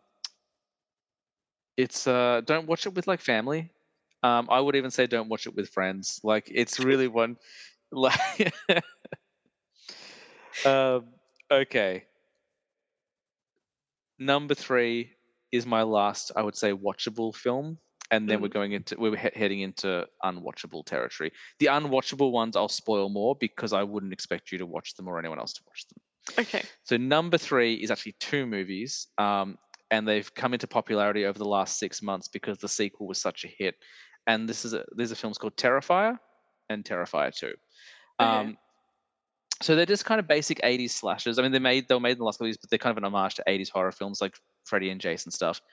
But Mhm. basically, Terrifier is the story of this kind of evil entity called Art the Clown. Probably the creepiest looking clown I've ever seen in cinema. Like he's really gross looking. Um, and basically, his whole thing is he hunts down people, predominantly women, which is how these things tend to go, and kills them quite brutally. In terms of story, there's not much in the first one. The second one, there is a bit more Mm. development.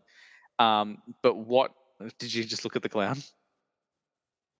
No, no, don't worry, don't worry, don't worry. What's Go on, up? go on. What is it? What is it? It just the was I hate when it's All about women.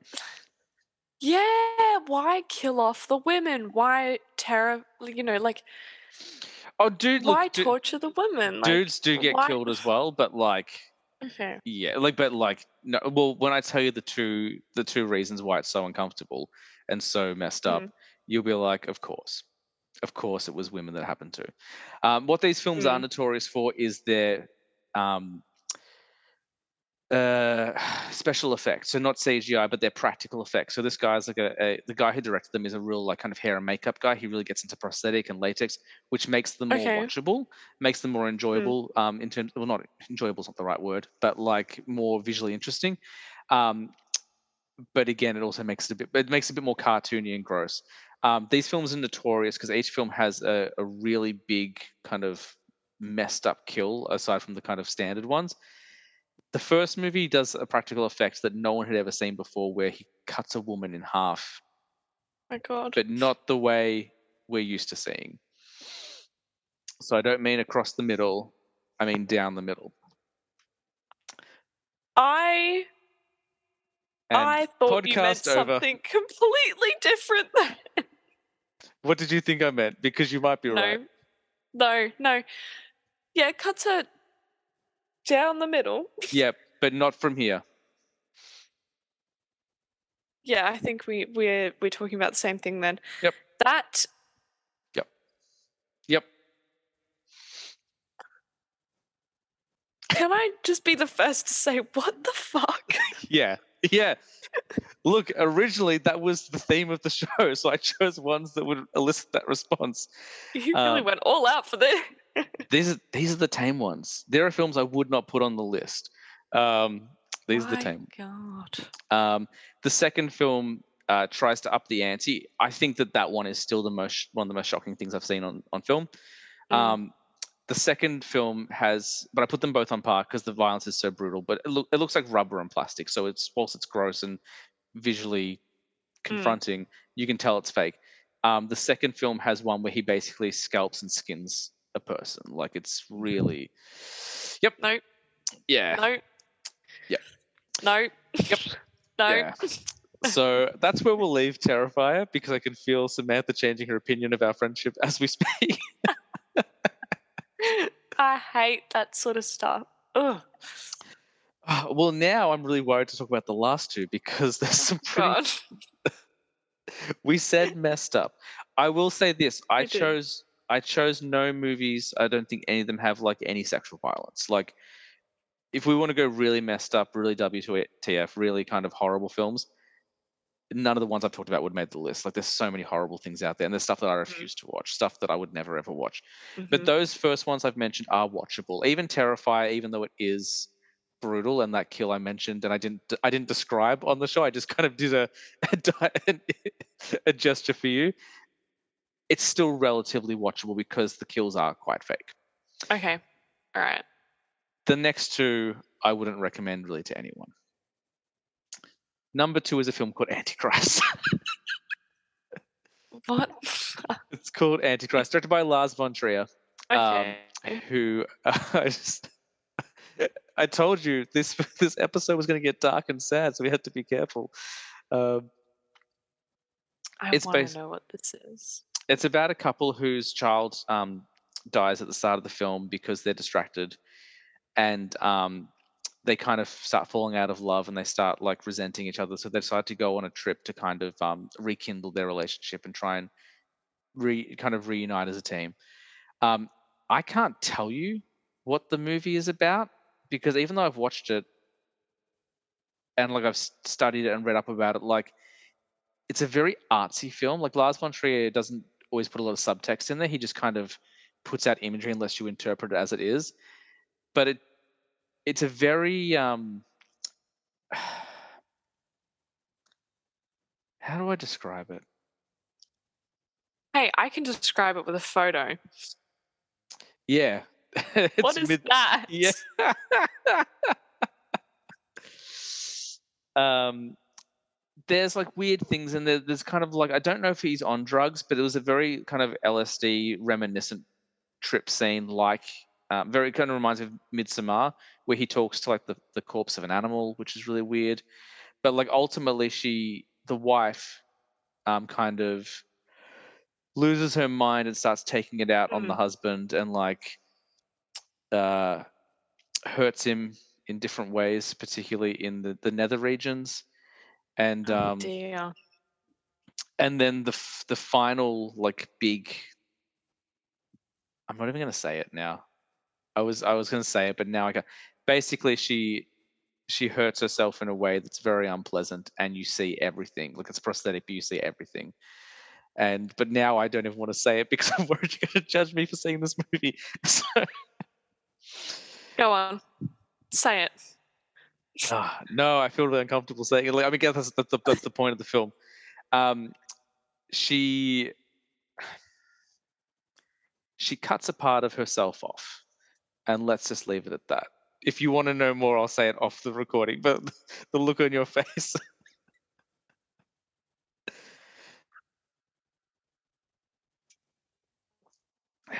My comparison was the kissing booth.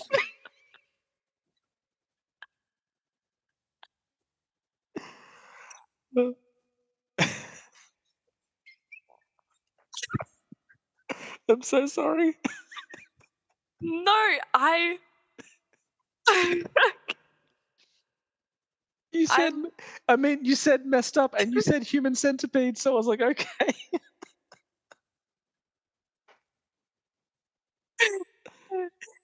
oh god. I'm not even going to mention my honorable mentions because, No, like, you have to. okay, okay. Well, I've got one more. I've got Okay. one more movie on my list. This episode has gone very short very quickly because I've refused to go into more detail. Like, we're on track for the longest episode ever. And then when I realized your list was done, and I realized how horrible my movies were, I stopped talking. I'm so sorry. Okay. My number one is a movie called Cannibal Holocaust.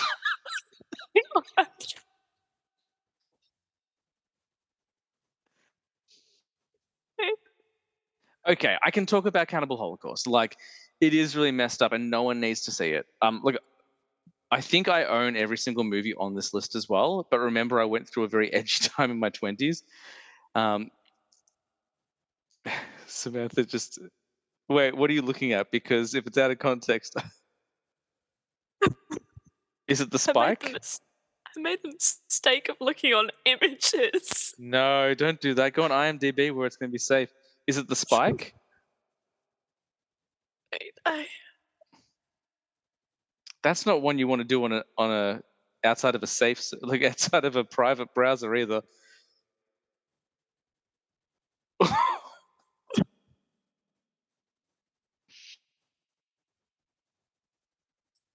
Okay. Well, while Samantha is being thoroughly grossed out and questioning every decision she's made in the last 6 months regarding our friendship, let me tell you about Cannibal Holocaust. First of all, no one needs to watch it. She's had her mouth covered with her hand.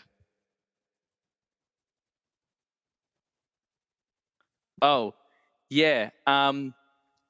You probably don't want to look at that because I'm going to tell you what's going on in a second, and that's going to really upset you. Um, so it's the first ever found footage film. I know a lot of people talk about Blair Witch okay. being the first found footage film. Cannibal Mhm. Holocaust is first. It actually was so controversial when it came out. The director got arrested because he thought Oh he'd my made a snuff. god. They thought he'd made a snuff film because after the film was released, he told the actors to lay low so it'd be effective.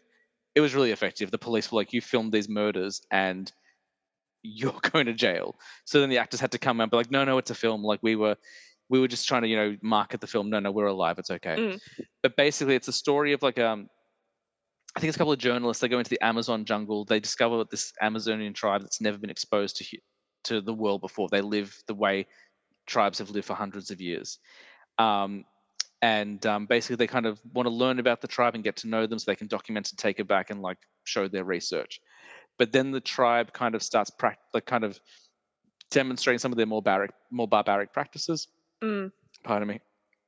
And when the outsiders start to interfere, the tribe don't like that, and they start slowly like kind of punishing them, um, killing them, eating them, that sort of thing. The reason why this film is so messed up, and this is why no one needs to see this film, is that Mm. that was a real tribe. So everything with the exception of the murder and some of the other violent stuff towards people, everything else is real. So when they eat animals and they kill animals on film, those are real animals being killed and eaten. Um, and it's confronting. Um, Ugh. yeah, yeah. Um, Why? well, they wanted to at the time. You have to remember, like, and I'm not excusing it. Like, I'm not saying, hey, like, look at them really like leaning into their art. It was the 80s, and they didn't have. I think they wanted. Well, the director wanted to create something shocking. He was like, I'm going to create something shocking. This is going to light the world on fire. People are going to be like, wow, what a shocking, confronting film. And he was Mm, right because he got arrested for it. Um, but yeah, so like they want to portray that realism, and they wouldn't have been able to do it with the effects at the time. Again, I'm not condoning it. Apparently, there's a version of the film you can watch that omits all the animal violence. If that's true, it's not on the version that I have, as far as I know. That makes it a lot more watchable because the animal stuff is pretty full on. But it's just barbaric. Like that's the best way to mm, describe the film. It's just seeing like kind of these people, and it's not like I'm not like, oh my god, like these tribes people, how dare they? Like that's the way they lived, or that's the way tribes lived, back before we had modern society. So like that's I don't mind that. I don't mind them being violent, barbaric. It's the extremes that they go to and the things they did that were real that is quite upsetting about the film and made me feel very uncomfortable. Also, the theme song, like the theme music, the score, is so haunting that like whenever I hear it, because I downloaded the soundtrack after the movie, I'm like, this soundtrack's great. I cannot listen to that song. It makes me sad straight away. Like it's so like when that's attached to that film, it's just so upsetting. Um, mm. so very uncomfortable, very disturbing, very messed up. It's not the worst film I've seen, but it was the one I felt like I could put on the list without going. I didn't want to go too overboard with this list. That was before I mentioned Terrifier and saw the look in your eyes. And now I realize I've seriously misjudged what this episode was. No, I think that it's great because we both had two very different views on sort of what uncomfortable meant, and I feel like you have watched a lot more confronting movies than I have. Hmm. I feel like a lot of what I've seen has been quite tame. Like I've seen a lot of horror movies that have been very gruesome. Mm. I've seen some weird cult stuff. I will mention there's two movies that I can't think of the names. Can't think of the names right now, but again, two very uncomfortable films. One of them, I'm not too comfortable naming what it was about. Does the word begin with R? Yeah. So like I refuse to put any of those moves on my list because I didn't want to talk about them because Mm, but like my honorable mentions include a lot of those types of films. So like anything directed by Gaspar Noé. Well, not anything, like not all this, but his most famous one was Irreversible. And that's quite confronting and shocking, especially that particular scene. Um, like the I Spit on Your Grave films, Last on Your Left, Last House on the Left, like all of those are in that vein. mm, And they're pretty brutal as well. Salo, don't look that one up. That's another one like that one. There are a couple on my list I will talk on my honorable mentions I will talk about in a moment. But yeah, mm, anything with that R word in it, I was, and actually Cannibal Holocaust I think does have that as well. But like there's so mm. much worse stuff in that film. You don't even like you're like it's not even the most confronting thing in the film. But yeah, anything with that I tried to keep off the list because I was worried about the film getting very dark and sad. It seems like I've taken to that place anyway, so apologies all around. But Not at all. Yeah, I like again, like it's just two very different views on, you know, not necessarily views, I guess, but sort of uncomfortable, but then also, I haven't seen as many movies as you have, so it's really interesting to hear about the different movies that you've seen and why they're uncomfortable. And mm, although, you didn't go into a lot of explanation about them, no, um, like Yeah, like 10 years ago, I may have, but like now, and especially like, and this is, I don't want you to think this is me judging you at all. Once I saw the look in your eyes when I described Terrify, I was like, oh, my list is more extreme than I even like. I knew it was an extreme list, but I tried to keep the really horrible stuff on. I've misjudged this. I'm gonna just rein back the descriptions because I care about you and I don't want you to have a horrible night. That was gonna be, what I was gonna say. My closing speech was going to be, "Thank you so much for this. I'm actually not going to sleep tonight. I'm gonna have a full night of nightmares."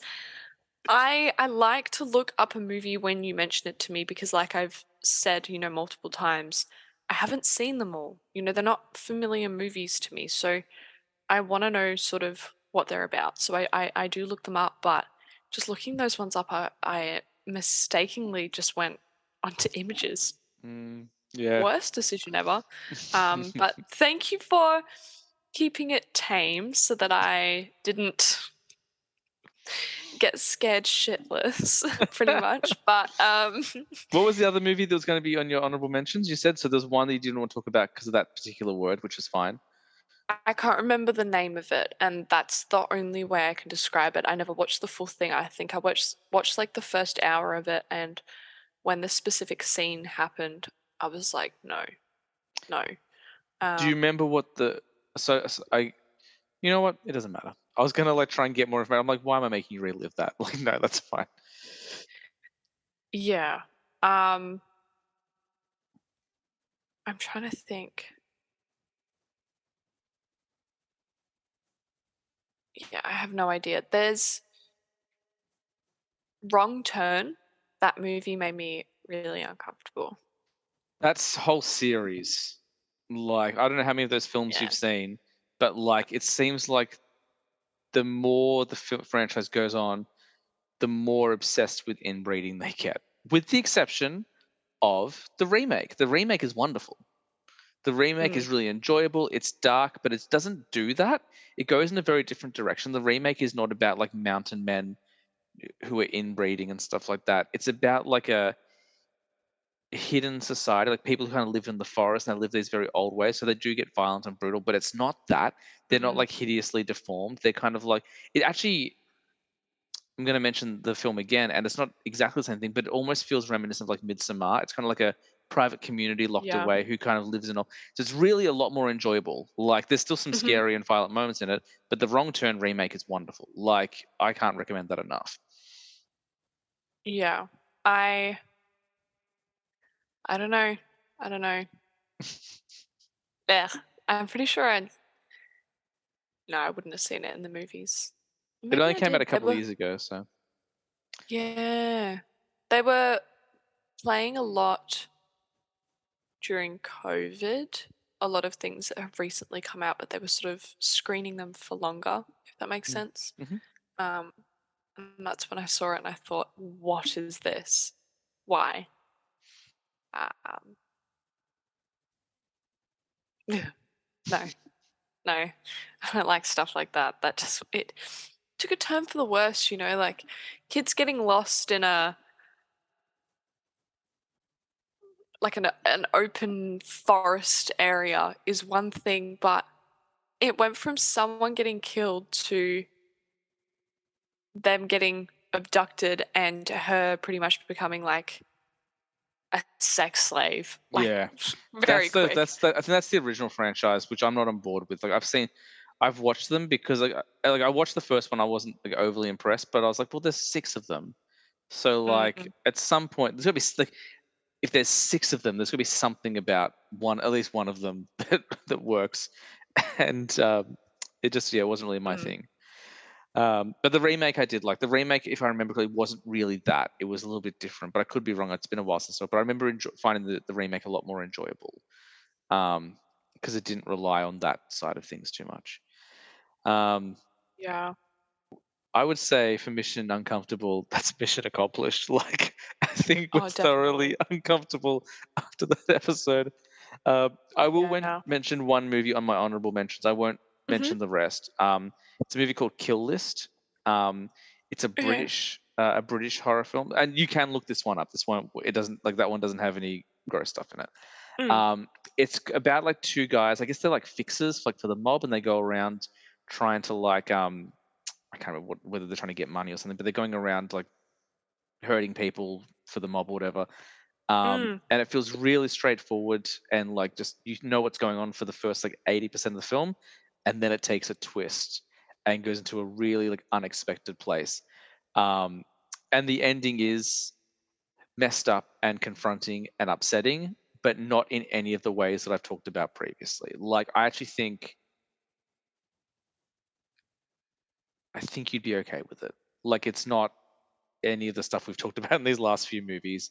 It's Okay. um it's violent and it is bleak to a certain extent, but it's the twist. I was like, oh, that's really cool actually, because Mm. it kind of turns into a different genre of film. It's a genre of film I really like. Um, but Kill List, it was just because of some of the violence early on and the way the film ends, where I was like, wow, that's uncomfortable. That's why it's on the list, but it's not on the list because it's less uncomfortable than everything else I've spoken about. If that makes sense. Mm. Yeah. Yeah, definitely. I looked it up and it's a psychological horror crime film.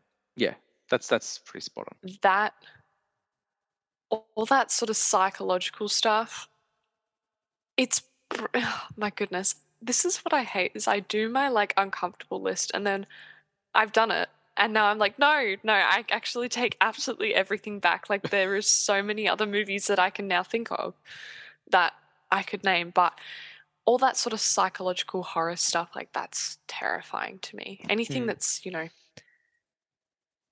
has like a big twist as well, like mm. especially when it's already so shocking, is just like you said, it's like, whoa, like what's going on? Well, look, I did say we could talk about 90s films. Yeah. Oh dear. Yeah. um, Now, we don't have a rapid fire question round for this because this was going to be very much a tangent, kind of just a show made up on the spot where we just kind of went through some lists of some weird films and then kind Mm. of go. So that pretty much wraps up the show at this point. Unless there's anything you want to add aside from the fact that you're feeling thoroughly uncomfortable. I am feeling uncomfortable. No, I think I was expecting some shocking films, but I wasn't expecting them to be that shocking, and I think I made the mistake of looking them up.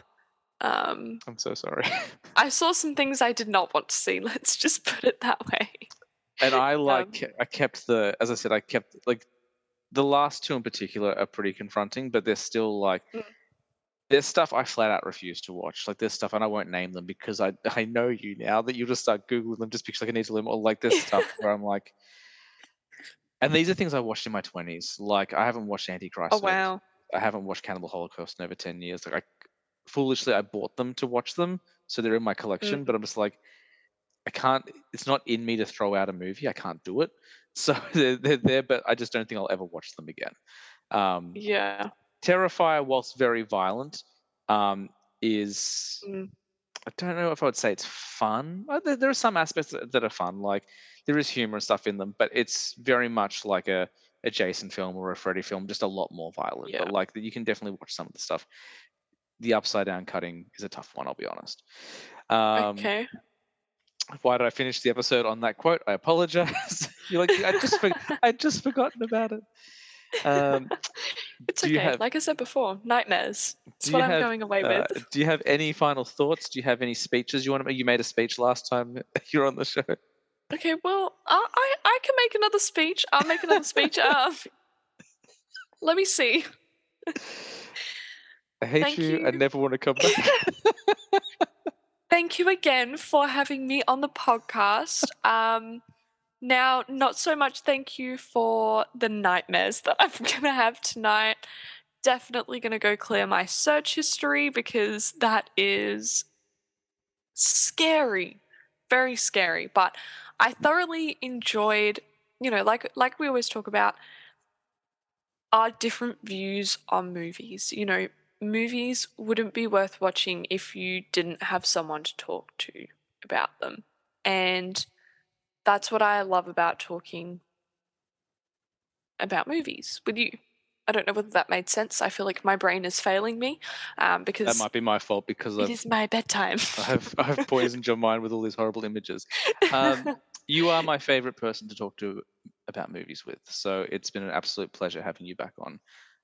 As you Thank know, you. since day one, since your first recording, all I've tried to do is get you back on the show, and it's been not your fault. Like it's just there's been so many things have come up, but um, I, uh, I dig having you on the show because I think you bring a really unique perspective, and I think you're really fun on the show as well. And the audience seems to agree. As I said, I got lots of lovely feedback about you on there. So I'll next Very time happy. we'll go with a topic that's not as upsetting. We'll try and find something a little bit more in the middle. Mm, yes, definitely. Something a little more lighthearted, and I'm not saying this wasn't enjoyable, but enjoyable movies to watch. The first half of the show, we could not stop laughing. So, Yes, yes. Yeah. uh, Ah, dearie me. all right, we'll do some plugs and we'll get out of here. So, and I'll let you go to bed so I can see you in like 8 hours. My God. No, not quite 8 hours. I think it's like 10.5 hours. I'll be starting work in about 8 hours. So that's the end of the show. Hopefully you enjoyed it. Hopefully we didn't like creep you out or upset you too much.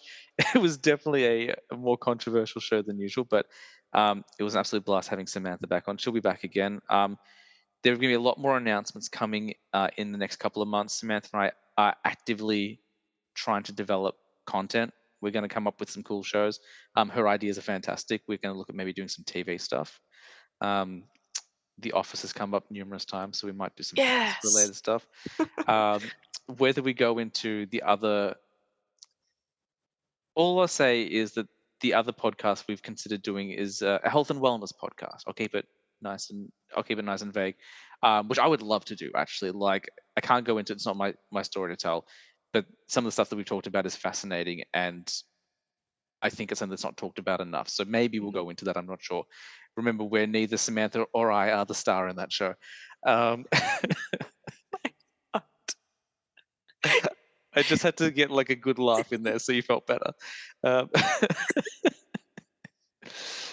uh, you can follow the show on Instagram. I was a teenage film snob, underscores between every single word. Jump online, give us a comment, give us a review. 1 stars, 5 stars, we don't care. Just get engaged. Episode 50 is around the corner, so keep an eye out for that one. It's huge. It's going to be a lot of fun. We've already recorded half of it, and merch is coming soon as well. Samantha saw the logo design today, and you heard her immediate reaction. It's pretty cool, so that'll come out soon. And that is going to do it. Before I finalize the show, I just want to say again, Samantha, I'm such a huge fan of you. So please come back whenever you like. You're always welcome. You know, I'm a big fan of you. So Thank you. Thank you. I'm a big fan of you too, and I'm a big fan of the podcast. And like I will always say, I'm very honored to be here. So thank you. you do this show more honored than I'm afraid it can bear. You are a stellar guest, and you're always welcome here. Thank you. Um, Thank you. so as we say, now that we've had it, I had to do a nice speech because last time, thank you guys. Um, as we say, oh no, I've lost it. Um, as we say every single week on this goddamn show, guys, I was a teenage film snob, but I'm trying to be better. We'll see you next week.